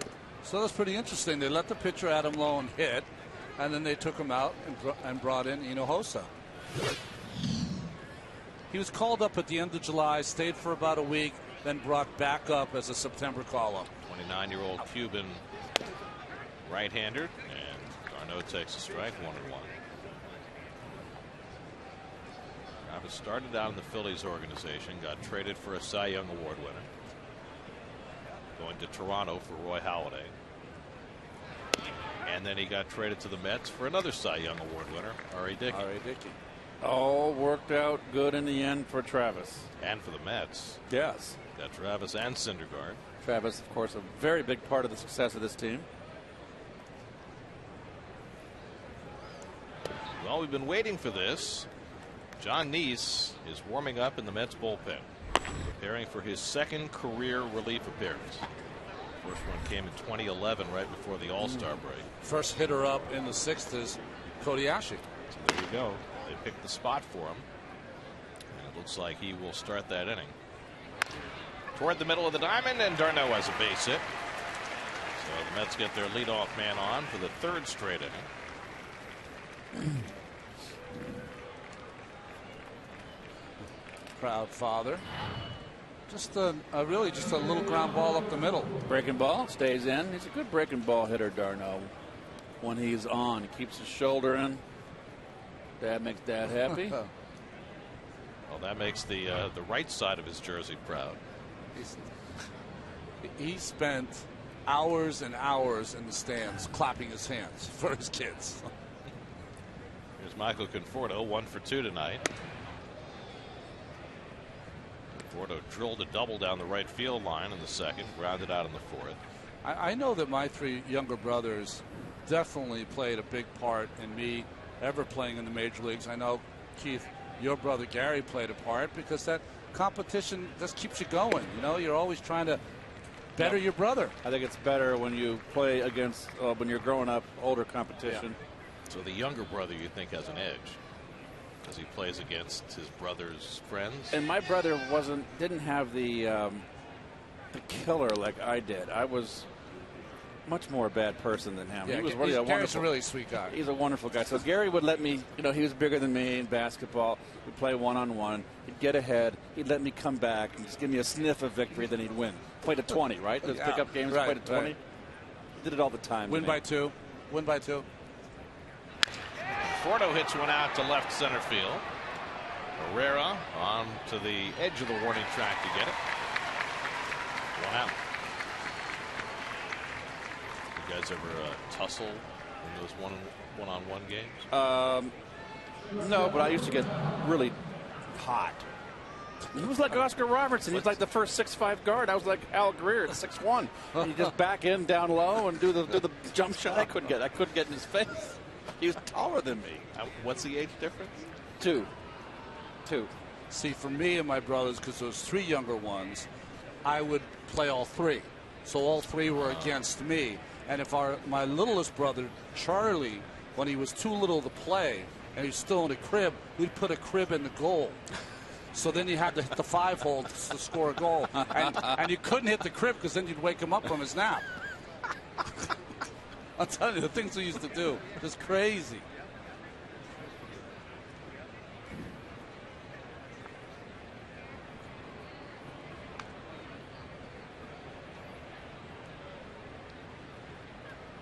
Tejada's 1 for 2 tonight. Had a double his last time up. And Hossa picks off the corner. 0-1. So the Texas Rangers have seen their lead shrink to a game and a half over Houston and only 2 games over the hard-charging Angels in the AL West. Cole Hamels pitching tonight against Detroit gave up 2 runs in the first inning. No matter. Rangers scored 5 for him in the bottom of the first. Is that Verlander pitching for Texas? No, Detroit yesterday. Sorry, Detroit. Verlander pitched last night yes. and beat them. So J.D. Martinez hit a home run off Hamels in the top of the first. Shin-Soo Choo went deep in the bottom of the first. Choo has had a great second half for the Rangers. 0-2 to Tejada. I saw Cole Hamels in Houston. I went up to him just to say hello. I said, "How are you doing?" He goes, "Oh, it's so relaxing over here." Yeah, it's a different environment. Right. The Northeast is a whole different animal. It is. Well, and the Rangers have won the last 8 starts Hamels has made for them. And they're counting on him to stop a losing streak tonight and send them closer to clinching.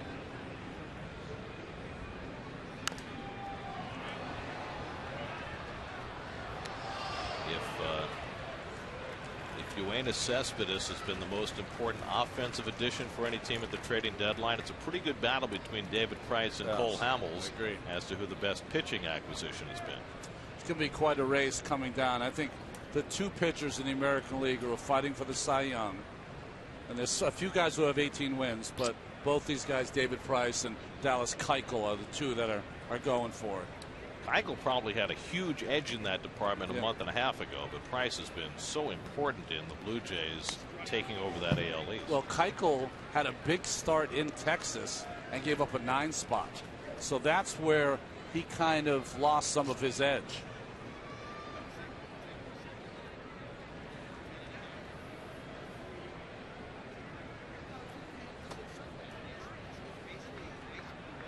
Kelly Johnson out on deck to bat for Colon. Garneau at first and 1 out. And Tejada takes just off the plate. 1-2. 95 for Hossa.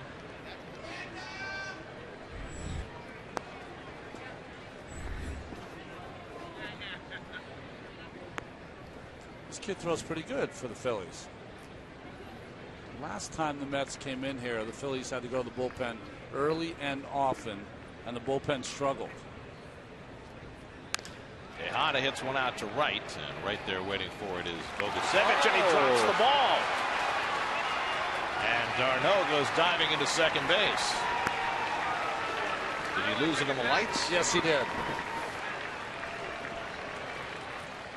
So the Mets get a break there, and they've got the tying runs on base.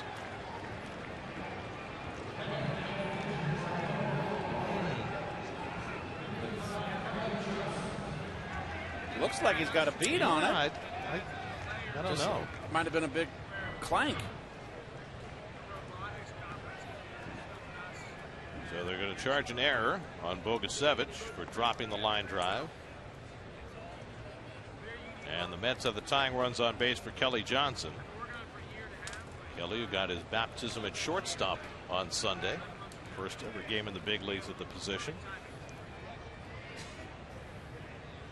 So, Ronnie, Terry wanted to get a look at Kelly playing shortstop. First 7 innings, didn't get a single chance. Of course. Then he got a routine ground ball, and then he had a little tougher play to his right that he booted for an error. It was a backhand. You know, when he first came up, he was the shortstop, but moved from position, infield, second base, played a lot of outfield for a while.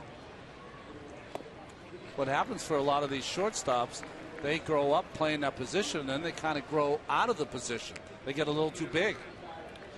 Well, I mean, what percentage of position players in the big leagues were shortstops at one time? There used to be a time where all pitchers used to be shortstops or infielders at some point. That has changed now with the specialization. Speak for yourself. Yeah. Ask Jacob. He knows what I'm talking about.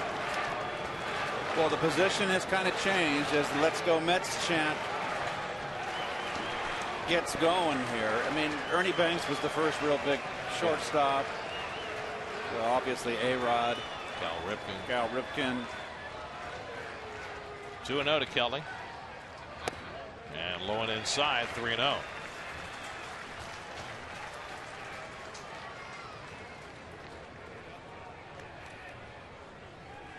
Curtis Granderson waiting on deck.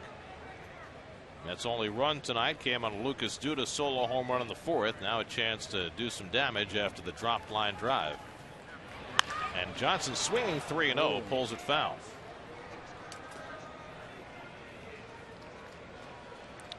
Well, Jon Niese getting ready in the bullpen.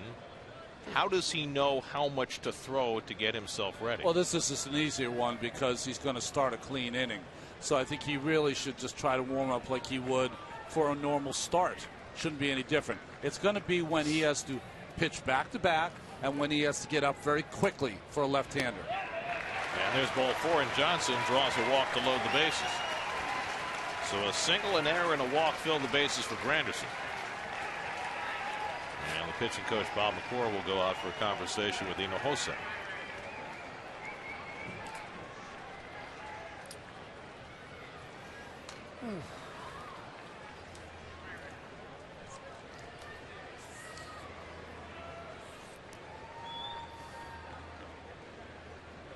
Get insider info and debate on all the latest Mets news as they get ready for the postseason, plus a breakdown of the Yankees wild card race on Loudmouths tomorrow at 5:30, only on SNY. So Granderson with a big opportunity here. Bases loaded, 1 out. Curtis has already walked and singled tonight, 1 for 2. Always want to be ready as a hitter when a pitcher is pitched into a bases loaded situation with a walk. You want to be ready for the first pitch. You want to be ready for a cheese delivered on a platter. Curtis, who has almost never swung at the first pitch this season, might be ready to do that here. Over 91% of the time he's taken the first pitch. David Wright on deck. So the Mets batting for Colon here in the 6th inning. Bart done after 5. Stopped by Rupp to keep D'Arnaud at third, 1-1. Hinojosa is a little wild, to say the least. Good job by the catcher. Anytime a ball breaks and it hits before the plate, so difficult for the catchers to keep that in front, and he did. Good pitch to hit. Can't get his breaking ball over. Bring on number 1. Por favor. Anderson flies one to shallow left. Tagging is D'Arnaud. Altair makes the catch, but D'Arnaud will stay put. And that's the second out. Well, he didn't get a fastball there. Got a breaking ball. And Hinojosa now with a chance to get through the inning, but he's got to get through David Wright. So the only chance Bartolo Colon has to win his 15th game tonight is for Wright to deliver a big hit here. 3-run shot. A grand salami. 3-run double would suffice. Oh, nothing would be better than a salami. Already had ribs.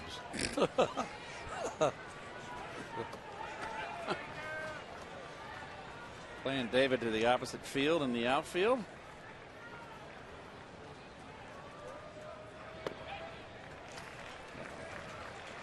It's pretty apparent that Hinojosa has a difficult time getting the breaking ball over. Colton Murray, the right-hander, up in the Philadelphia bullpen. Hinojosa about to throw his 25th pitch of the inning. A single, an error, and a walk have filled the bases.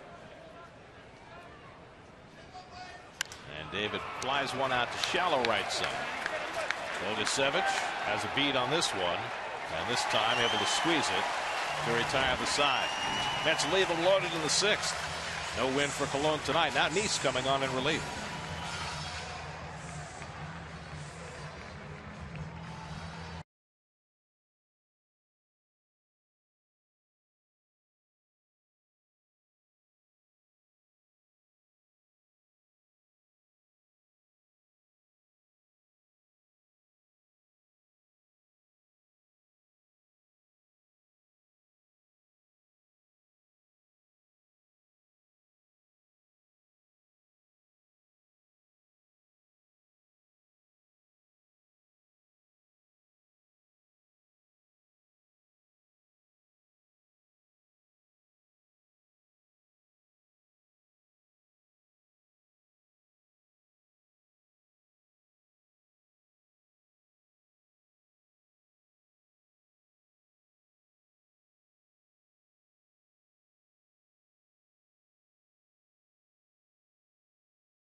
David Buchanan had the lead but was not allowed to finish the 5th, so he, like Colon, has no chance to win tonight.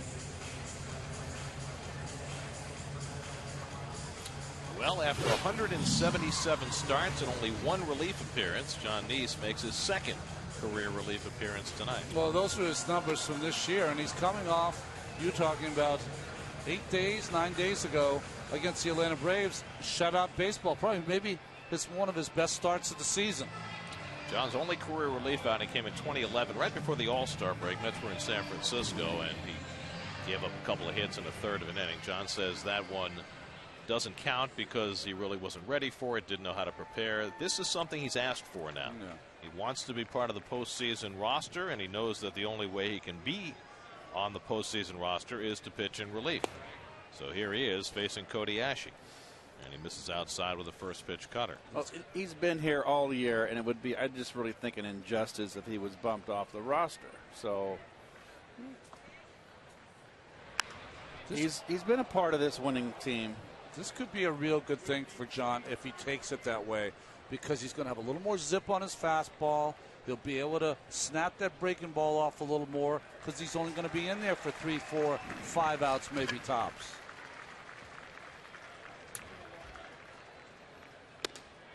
At 91. Don't see that very often from Jon. Got the switch hitter Darnell Sweeney on deck, and then a right-hand batter Cameron Rupp. Well, the goal is for Niese to be able to face a tough left-hander in the postseason, like an Adrian Gonzalez. But the luxury of having a guy like Niese in the pen is because he's been a starter. He's really a crossover guy. Pretty much equally effective against lefties and righties. And if the Mets didn't have such a glaring need for a situational lefty, he probably wouldn't even be in this spot. Well, Jerry Blevins in the beginning, before he broke his arm, looked like he could have been the answer. He wasn't, of course, because of injury. And then the other guys that they've had, Gil Martin and Alex Torres, they are stronger against right-handed hitters. Ashe drives one to left center field. Cut off by Cespedes. Ashe trying for two, challenging Cespedes. That's a bad decision. Oh. Didn't he get the scouting report? Oh, I can't blame him. Leading off an inning, 3-1. Just a strike thrown by Yoenis Cespedes. My goodness. Backhand. He's very accurate, Garrett, and gives one-hop throws to his infielders. And Murphy able to turn and get the tag down. So Niese gives up a leadoff hit, and Cespedes takes care of that. Very nice. Ground ball, 8-4. Great job, Jon. Now it's Darnell Sweeney who turns around about right-handed. And thinking about a bunt, takes a strike. Sweeney 1 for 2, singled up the middle his last time up. Sweeney came over from the Dodgers in the Chase Utley deal. His base hit in the 4th snapped an 0 for 22 stretch. Well, Cespedes gets the very fortunate to his right, so he comes up and plants and throws, and a strike. Sweeney hits one in the air to left, and Conforto with plenty of room. 2 out. Well, we're talking about Niese being a situational lefty. Here's what he's done against some of the key left-hand hitters for the Dodgers. Ethier's had some success against him, but not the other guys. That's amazing. Utley really struggling against him. That's Utley in his prime. And Adrian, of course. So there you have it. So he fits in nicely in that environment. There's Cameron Rupp, who's 1 for 2, and he nubs one. Niese will cover. 3-1 put out. A successful first inning in relief for Jon Niese. Gives up a hit. Still 3-1.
exclusive online post-game show featuring more reaction from tonight's game and additional analysis from us in the booth on Mets Blog, presented by Citi, part of the SNY.TV blog network.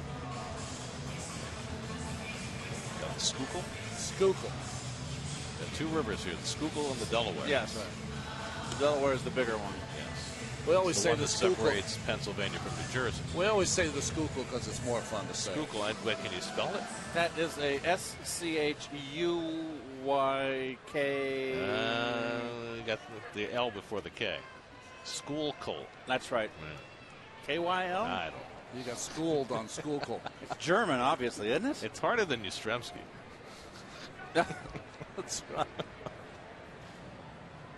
Maybe not as hard as Neuenhuis, but that's only because, well, we know how to spell Neuenhuis. That's right. Daniel Murphy 1 for 3 tonight, and he takes a strike from Hector Neris, the new Philadelphia pitcher. I had no idea we were on the air during that spelling bee. Jeez. Thank you, Lord. I thought we were still a commercial break. Keith, we're on television every night. Remember, this is free agent year. Come on. I'm still waiting for his end of year speech. Oh, that's right. That's right. My contract's up this year. 2-1 to Murphy with Cespedes and Duda to follow. What did you do that one year? You said I don't goodbye know to what everybody. I said. Everybody took it. Oh, I may not be back, I said. That's what you said. Sent everybody into a panic. Yes. I didn't realize. I mean, what would happen? I don't. Well, life would go on. No, we couldn't just move on.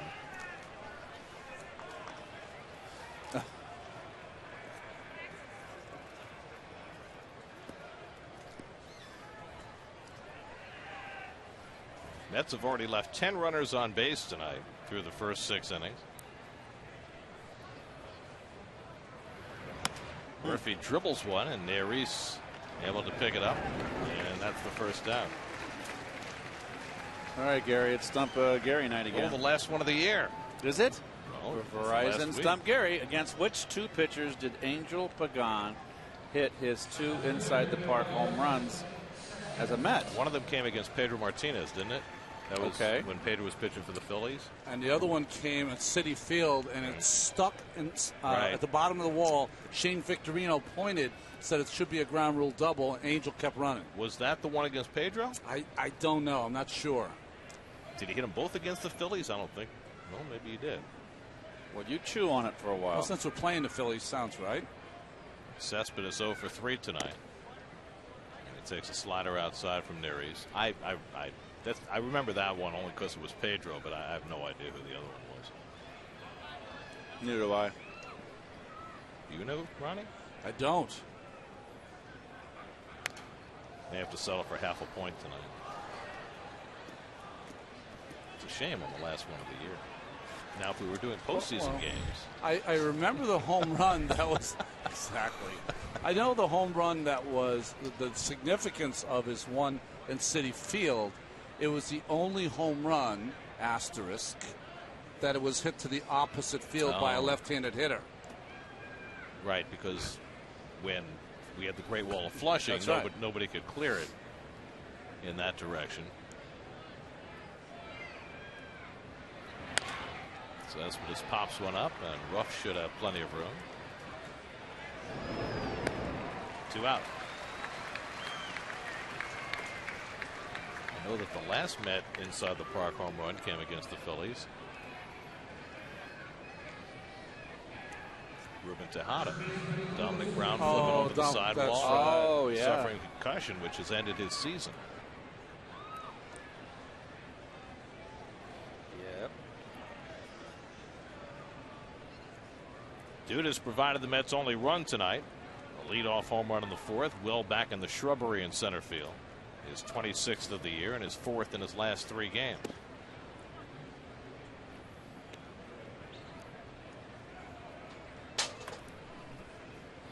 Did we lose somebody?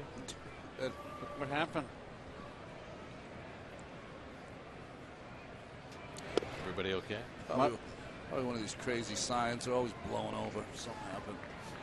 Must have been the cat. Looks like the rain has stopped. for now. Nery's behind on Duda 2-0. Lucas fouls one back. Mets 1 run, 7 hits. The Phillies 3 runs, 9 hits. We're in the 7th.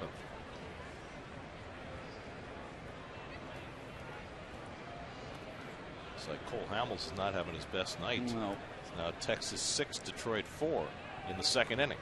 That's drilled over the shift and into right field. And Sweeney just wasn't playing deep enough at second base. Well, more importantly, Lucas starting to really get into a groove, hitting the ball hard. His first at bat, he hit a line drive at the right fielder. So 3 balls struck solidly out of his 4 at bats. The one he didn't was when they brought on the lefty to face him. You know, for such a big man, when he's got that whole leg kick and everything working in symmetry, it's really a beautiful thing to watch. And I would think from an opposite, you know, from the other team's perspective, a little scary too. Here's Travis d'Arnaud. I mean, you think about the great left-handed sluggers of our youth, the Willie Stargells, the Willie McCoveys, the left-hand hitters who scared you. And Duda can be that kind of guy at times. What would be interesting is that I'm sure this entire last week the Dodgers will have an advanced scout or 2 here, and they will let the Dodger pitchers know Duda's hot right now. They're well into their intelligence gathering. d'Arnaud tops one to third, and Ashe comes in to make the play. Side retired. A hit and 1 left. 7th inning stretch time in Philadelphia. That's still down 3-1.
Regular season after tonight. 2 here in Philly, 3 home against Washington starting Friday night.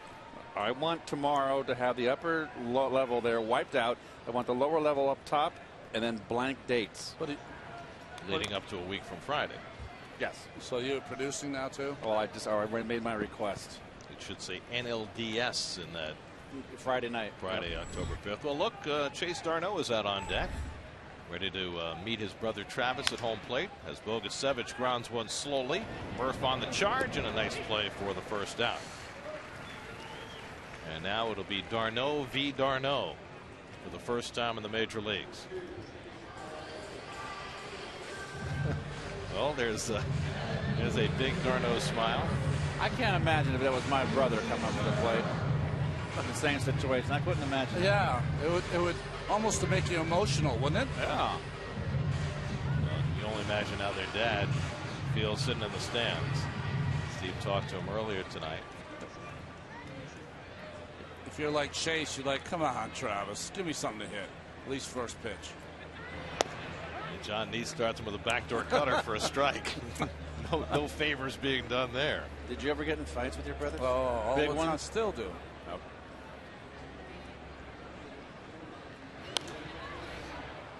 And Niese quickly ahead on Chase, starting 0-2. I remember the first fight my brother and I got into, not the very first, that we realized we were too big for Mom. We were teenagers, and Mom realized we were too big for her. She came in to break it up. We knocked her on the ground because we were really mad at each other, and it stopped the fight immediately. It was like, Mom, you all right? Oh, no, we hurt Mom. What are we thinking? Chase can't stop smiling, which could be a problem. He's had a checkered path to his meeting with his brother here. Cups of coffee with the Pirates, now with the Phillies. Just jams him and he fouls one off. Interesting, like his brother, he chokes up almost a little more than Travis does. Didn't really have the power that Travis does. Chase 2 years older, 28 years old. So you got the younger brother calling signs to try to get the older brother out. And the curveball got him. So Travis wins the battle. Chase has something to say. And that's the second out. Oh, you never could hit that curveball, Chase.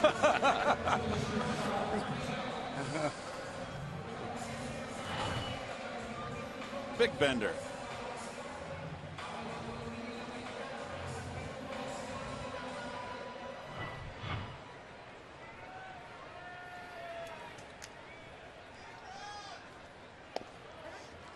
The Smothers brothers, one of them would say, Mom always liked you better. That's right. Right.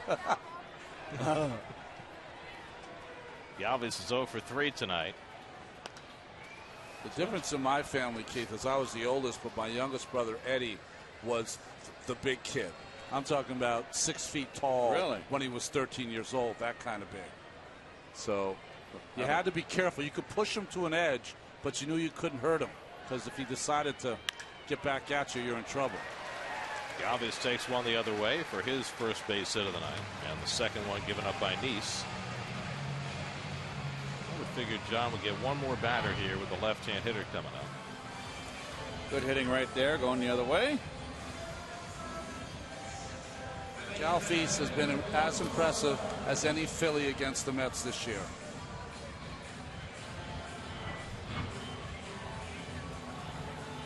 Eric Goodell up in the bullpen. He got right-hand hitters to follow, Altair and Ruff. So Niese, who threw 10 pitches in his first inning of relief, trying to get through a second. There's Luis Garcia up in the Phillies bullpen. Herrera's 3 for 3 tonight. Niese always hard to run against, does a good job controlling the running game. And that's another key out of the bullpen, to be able to control the running game in postseason play. Galvis has 9 steals and 10 tries this year. And Herrera swings at the cutter and misses, 0-1. Herrera singled to center in the first, at an infield hit in the third, and singled to right in the fifth. He only has 1 career 4-hit game. He's a rookie. What I want to see from John is ability to throw a curveball for a strike to left-handers, and then to bend it out of the strike zone for a ball. There's the cutter. He gets ahead 0-2 with that. That's a good pitch. Nice. Real good pitch. So now you want him to go further away? I would like that, or I'd like to see him bounce the breaking ball. Work on that. Because that's what you're going to have to do to Gonzalez when you have people on. Be able to bounce it.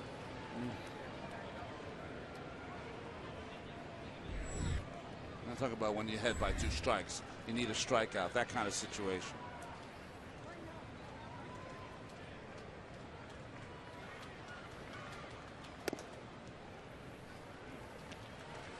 To Herrera. A very successful year for Odubel Herrera. Rule 5 pick from Texas. They took a shot at him They thought he could make the transition from the infield to the outfield. Played as well as anybody for the Phillies. Galvis takes off, and Herrera drives one into right center for a hit. Galvis had no idea where the ball was, but he'll continue on to third. And the Phillies have runners at the corners, and Herrera has his second career 4-hit game. Well, there's that breaking ball you're talking about, Ron. You wanted to bounce it. He just leaves it too much up and out, too much plate. So that'll end Niese's first relief outing since 2011.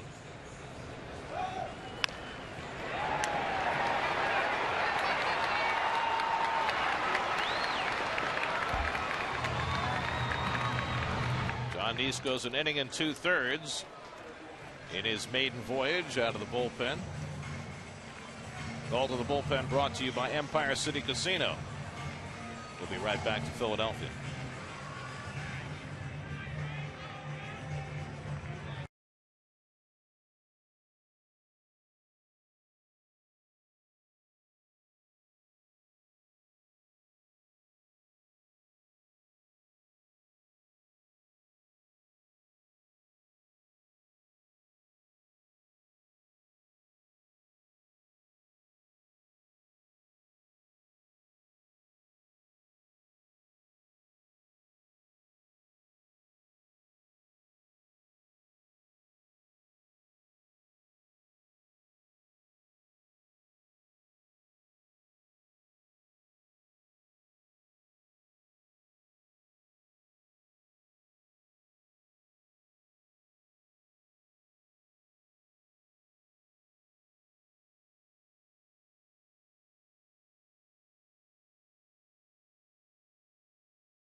Domus, a moment of Mets baseball on the largest, most reliable 4G LTE network, only from Verizon.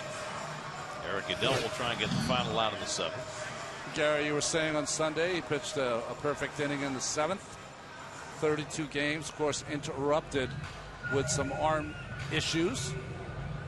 He's had a nice, solid year for the Mets this year, Eric Adell. Galvis at third and Herrera at first. Lots of speed on the bases for the Phillies. Aaron Altair is 1 for 3 today. Singled back in the first inning against Bartolo Colon. And Altair grounds one through the hole, and that'll bring in a run. Galvis trots in to score. 3 straight 2-out hits for the Phillies. And it's now 4-1 Philadelphia.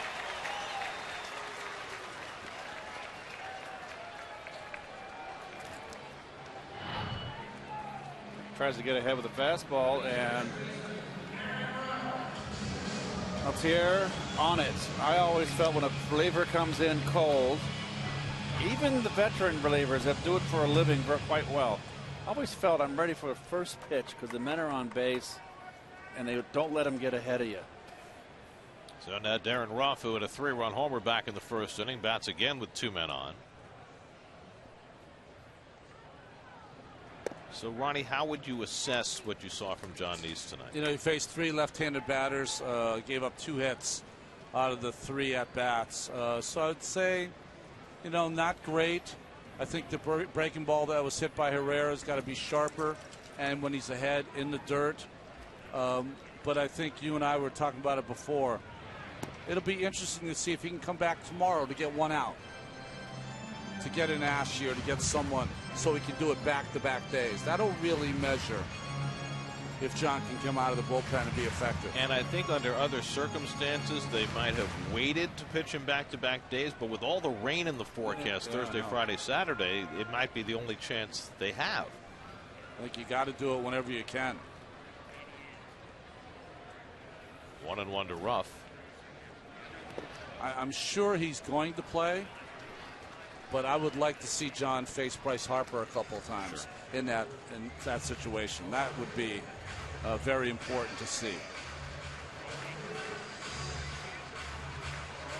If Papelbon's not choking him at the time. Well, he won't be there.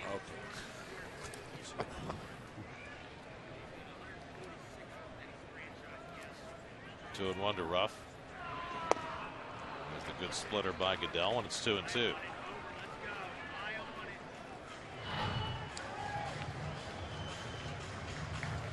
You asked me before. I have not seen a lot of split fingers from Goodell before he got hurt against the right-handed hitters, but it almost seems it's a pitch he likes better than his curveball. He does, and he's got a good curveball. 2 out, 2 on, 2-2 to Ruff. Maybe that curveball was the cause of some of the strain. Well, he's had a lot of elbow problems over the years. I mean, when they took an MRI of Goodell's elbow when he went down in midseason this year, there was so much damage in there from the past, they couldn't even tell if he had a new injury. So, that's true with a lot of pitchers' elbows, I guess. I remember Mel Stottlemyre, we worked on a slider. He said, that one's really good. You can use that. I said, not really. He goes, why? I said, because it hurts whenever I throw it. You know, some pitches just affect your arm differently.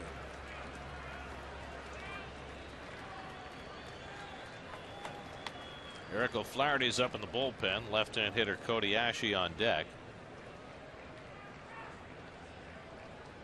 Herrera and Altair get set to run.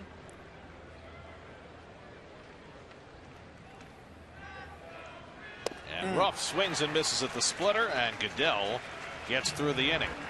Big strikeout for Goodell to keep a couple of runners stranded, but the Phillies cash one, and it's 4-1.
That's a rough night. Had a 3-run lead early. That game's all tied up in the third. They got some bombers over there in Detroit. Yes, they do. Just depends where they feel like playing. Luis Garcia will pitch the 8th inning, but that really opens it up for the Angels, who are the hottest team going right now, and they have, what, 4 against the Rangers to close out the season? 4 to close it out in Arlington. I mean, the Angels have been an afterthought coming into September, but they've had a great month, 17-8 in September. And they've gone from being a wild card threat to all of a sudden being a threat to win the division. I mean, think about it. In the news today, Jerry DiPoto was hired by the Seattle Mariners. When he was let go by the Los Angeles Angels, that was probably at their lowest moment. Slowly hit by Conforto. And Sweeney comes in to get it, 1 out. But, you know, Mike Trout is Mike Trout. Yeah. Albert Pujols has had a resurgent season. C.J. Cron has played pretty well. The biggest problem they've got is their 2 top relievers, Houston Street and Joe Smith, are both on the shelf. Well, Houston Street looks like he's going to be on for the rest of the year. He's out. And Joe Smith has had a tender ankle that he's trying to come back from as quickly as he can. They had Mike Morin. Is it Morin or Marin? I don't even know how to pronounce his name. Anyway, he came in and got the save on Sunday. That was huge for them. But the Angels have won 6 straight. And they are in position. Here's Tejada, who's 1 for 3 on the night. Kirk Neuenhuis has come out on deck to pinch hit. You know, he's a good player, and it's one of the reasons Herrera is in center field here for the Phillies. Rougned Odor can really play. Second baseman for the Rangers.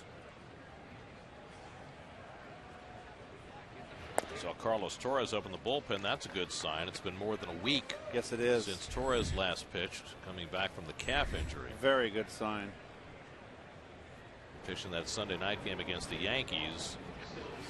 Out of nowhere. Right, surprisingly so. And probably came back too quickly. Now, 9 days later, ready to pitch again. 3-0 to Tejada. Here's your Mets box score brought to you by Heineken. Not a lot going on tonight. Lucas Duda with the home run in the 4th inning, accounting for the Mets' only run. Mets have left 11 runners on base through the first 7 innings against 5 Philadelphia pitchers. All those guys on the bench, really the only time you needed them was on Sunday in Cincinnati. They put on a show. They did, didn't they? There's ball 4, and Tejada's on with a 1-out walk. Garcia really hasn't had too bad of a year for Philadelphia. He's been kind of the setup man for Ken Giles, and he's had 4 outings with 2 innings each where he's given up 11 runs. Other than that, he's been very strong. So it really shows you a reliever with a couple of bad appearances that can really alter that ERA. So here's Neuenhuis, who got the start in right field on Sunday and went 0 for 5.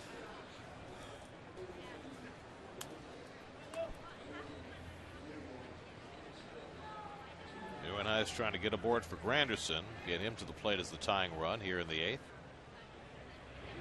And the curveball from Garcia in for a strike. Game 2 of this series tomorrow night.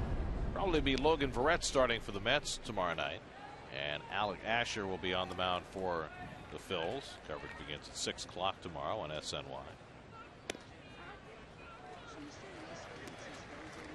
Likes his breaking ball, Garcia. Big slider ball pitcher.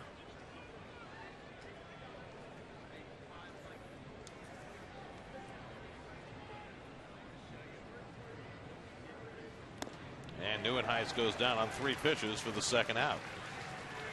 It's a pretty good slider, Keith. Not bad. Yeah. Is he consistent with it? That's the key. This is where if he threw it there all the time, it'd be tough.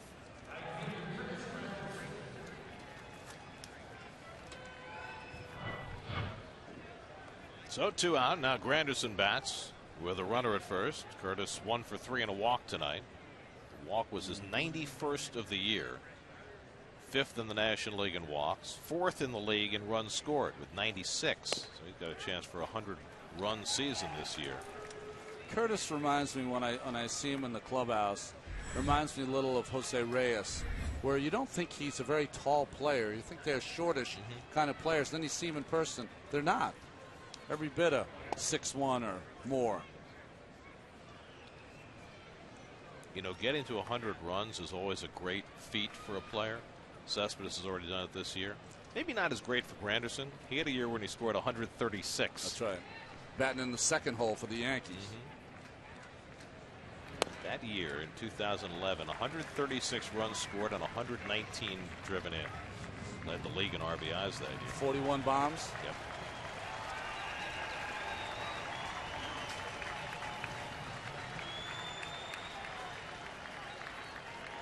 One and two to Granderson. And Curtis chops one right at the bag, Galvis, and that retires the side. So Garcia with a scoreless 8 keeps the Phillies in front 4-1.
Which two pitchers did Angel Pagan hit the two inside the park home runs? As a Met, you have one. I gave you one. Levon. Now that was Levon as a national, right? Yes. Yes, I think so. I don't remember that one. Nor do I. Oh, I think it was in Washington, wasn't it? Yeah, and it hit off the wall funny. Huh. Like at a weird angle. Well, we found Carlos Torres. There he is. Well, it's good to see him back out there, to tell you the truth, you know.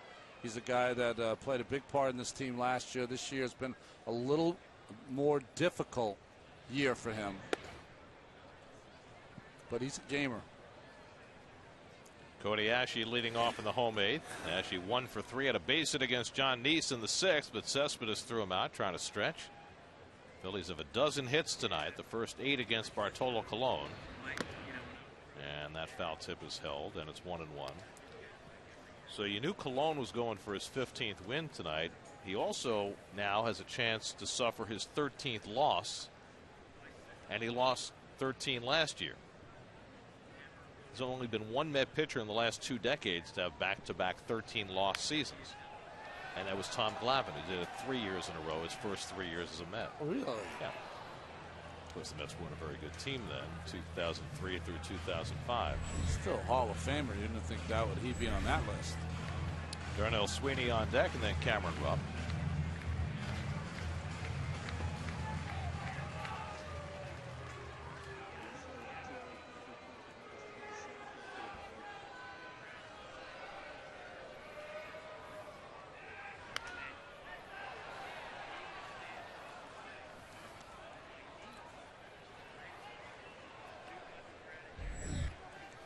Flaherty up in the Mets bullpen.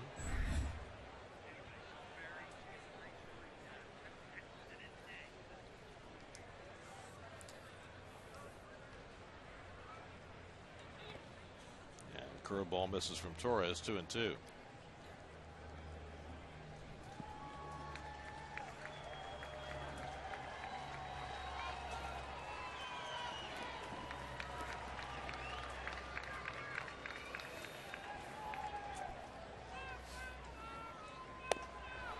And he throws one by Ashe for the first out. Now, Torres hurt his calf on a play covering first base, but it wasn't this play. This was an incredible play. Greatest hacky sack play in the history of the game. All the way around here. Murph with the scramble and the backhand feed. How about the disgusting push by Frank Gore? Can't believe he just made that play. Murph's turn as an option quarterback. Nice pitch.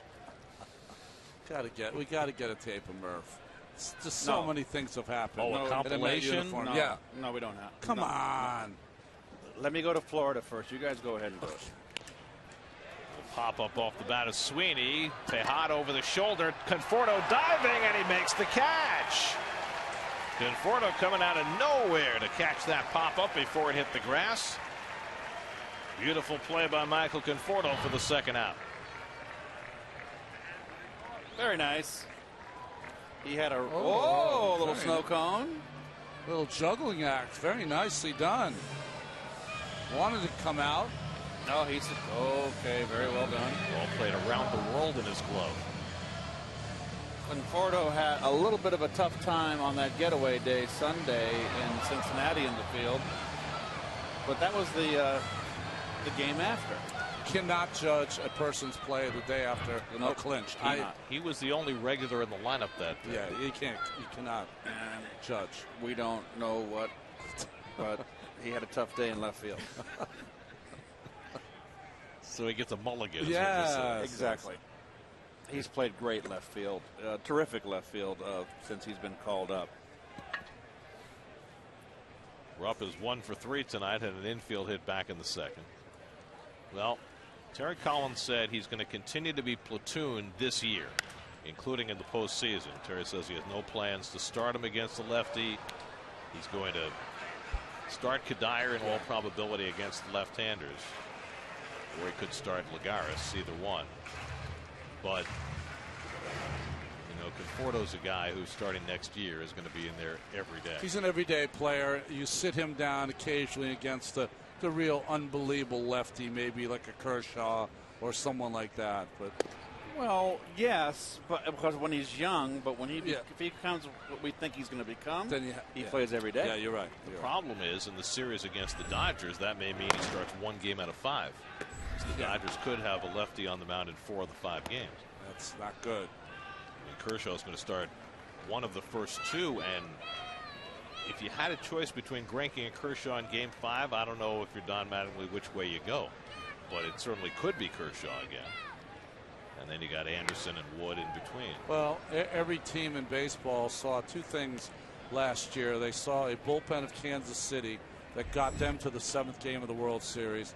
They also saw a San Francisco team with not much else except one unbelievable pitcher who carried them for an entire month. Kershaw is that kind of pitcher. But he hasn't done that in October. He has not. Murphy on the backhand. And that retires the side. Torres going for another back heel there. Murphy made the play without him.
We believe Logan Verrett will start tomorrow night against Alec Asher, and that Steven Matz will be pushed back to Thursday. That's not official yet.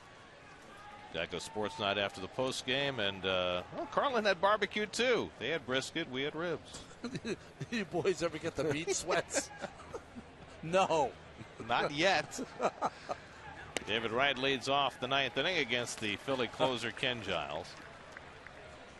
Well, Giles is the heir apparent. 13 saves and 17 opportunities. Great ERA. Throws extremely hard. Good breaking ball. Reminds me a little bit of Brad Lidge when Brad Lidge had his great years here. Hard thrower on the corners and an unhittable breaking ball.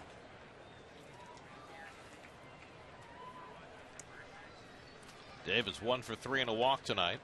And the slider off the plate, 1-2. Murphy and Cespedes to follow as the Mets try and rally in the 9th. See what David has done in the last dozen games. There's a 7-game hitting streak with his base hit his first time up tonight.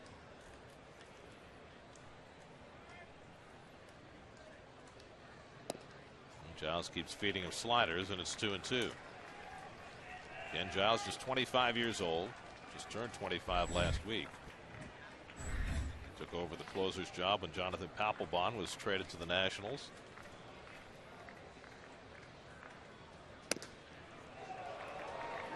'99 up and away, full count to right.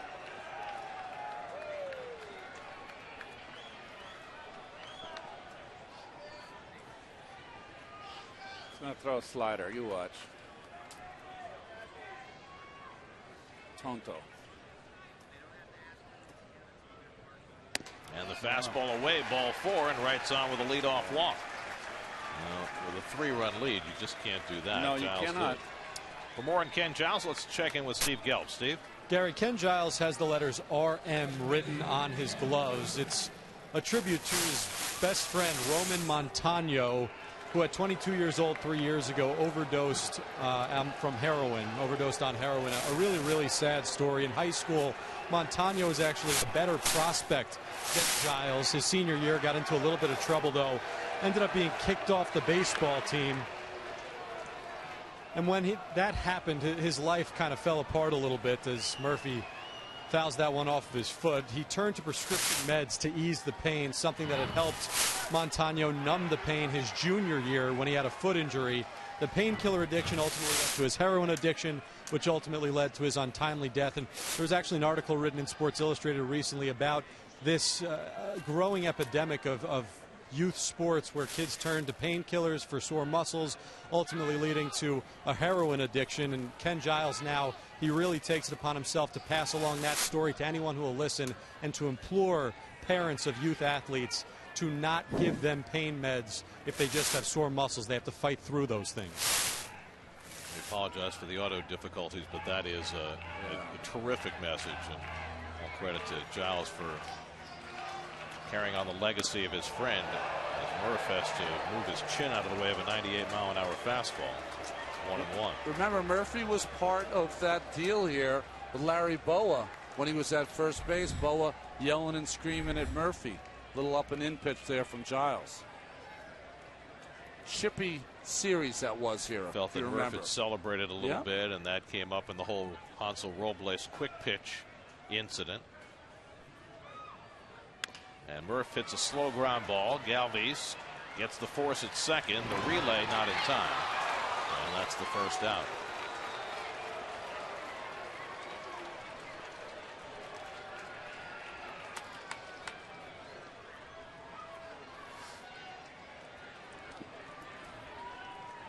Now Murphy limping slightly after fouling that ball off his toe.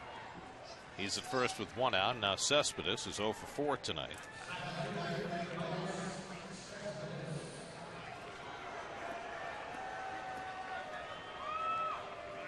Texas has gone back in front of Detroit 7-6 in the 4th inning. Both those teams can pound it. And in Arlington, where the ball just flies.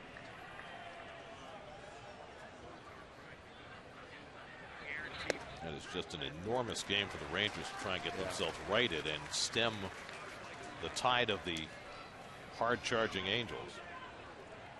Angels are playing the Athletics tonight at home. Got a rookie Nick Tropiano on the mound tonight. 0-2 to Cespedes as Giles blew that one right by him.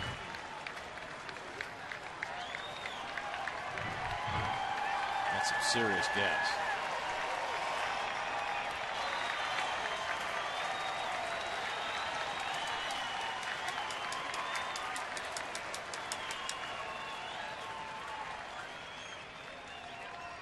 On 0-2, he threw him a slider and struck him out, and that's the second out. He was a little tardy on that gas, so he tried to tone it up. Good breaking ball from Giles. So the Mets are down to their final out of the night. Lucas Duda has had the best swings tonight, and that's been the case for the better part of a week now. Lucas with a single and a home run tonight, and also hit a line drive to right that was caught.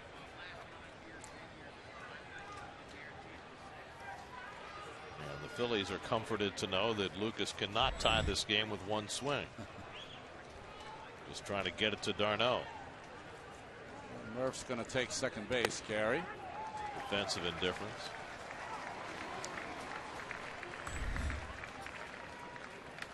Catcher's going to go out there to let him know. Guys on second now. Let's go with 3 signs.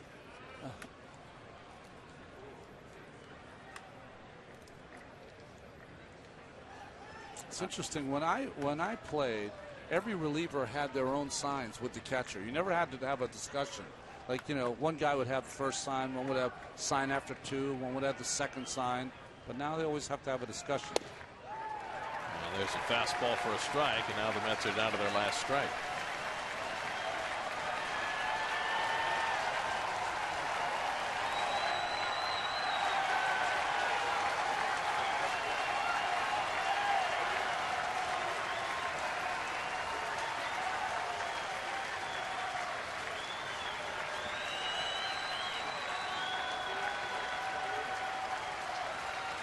To Duda, and he hits one in the air to left. Altair back on the track, back near the wall. It's out of here. Lucas Duda with his second home run of the night. A 2-run shot to get the Mets within a run. It's now 4-3. That is 7 times this year that Duda's hit at least 2 home runs in a game, and he's now hit 5 in his last 3 games. On fire again, number 27 for Duda. And the Mets not going away that easily. Right on time. I love the fact that he is using the opposite field, Gary. That's one of those cases where all you got to do is get it airborne because the pitcher's providing all the power. Well, he hit one the other way in Cincinnati the other day, and now he takes one to the opposite field here in Philadelphia. Lucas loving playing in these bandbox ballparks. Well, he's got a chance to hit 30. He does. He came on late last year to hit 30 on the final day. He's got 27 now with 4 games left after tonight. d'Arnaud is 1 for 4 tonight. Mets down to their last out. 2 out and nobody on, down by a run. And Giles, maybe a little unnerved by that home run, falls behind 2-0.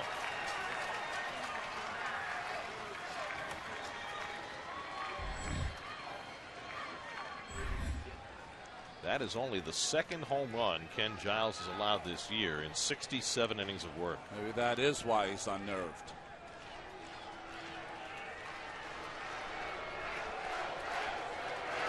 Now he's behind on d'Arnaud. A power hitter, 2-0. Travis goes after the high fastball, 2-1. You're down by a run. As a base runner, you could get on. That ball's ball 3. Conforto is on deck. Giles now just trying to hang on.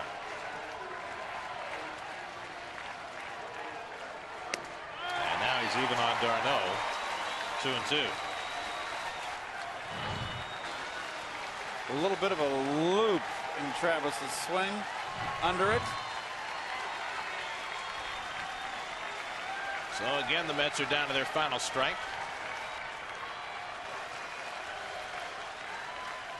And d'Arnaud strikes out on the slider, and the Phillies hang on to win.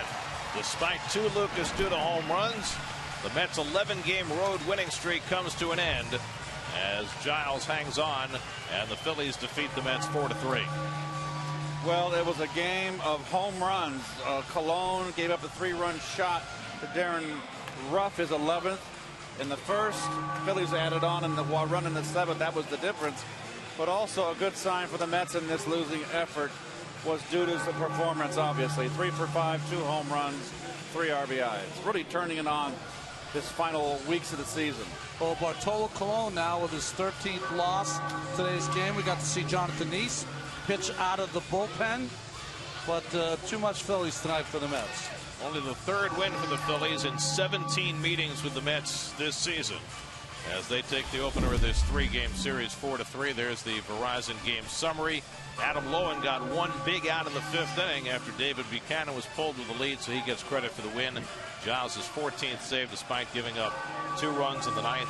Odubel Herrera, his 2nd career 4-hit game, as Giles bounces back from the home run, strikes out d'Arnaud with a slider, and the Phillies, trying to avoid 100 losses, have their 60th win of the year. Back with more from Philly in just a moment.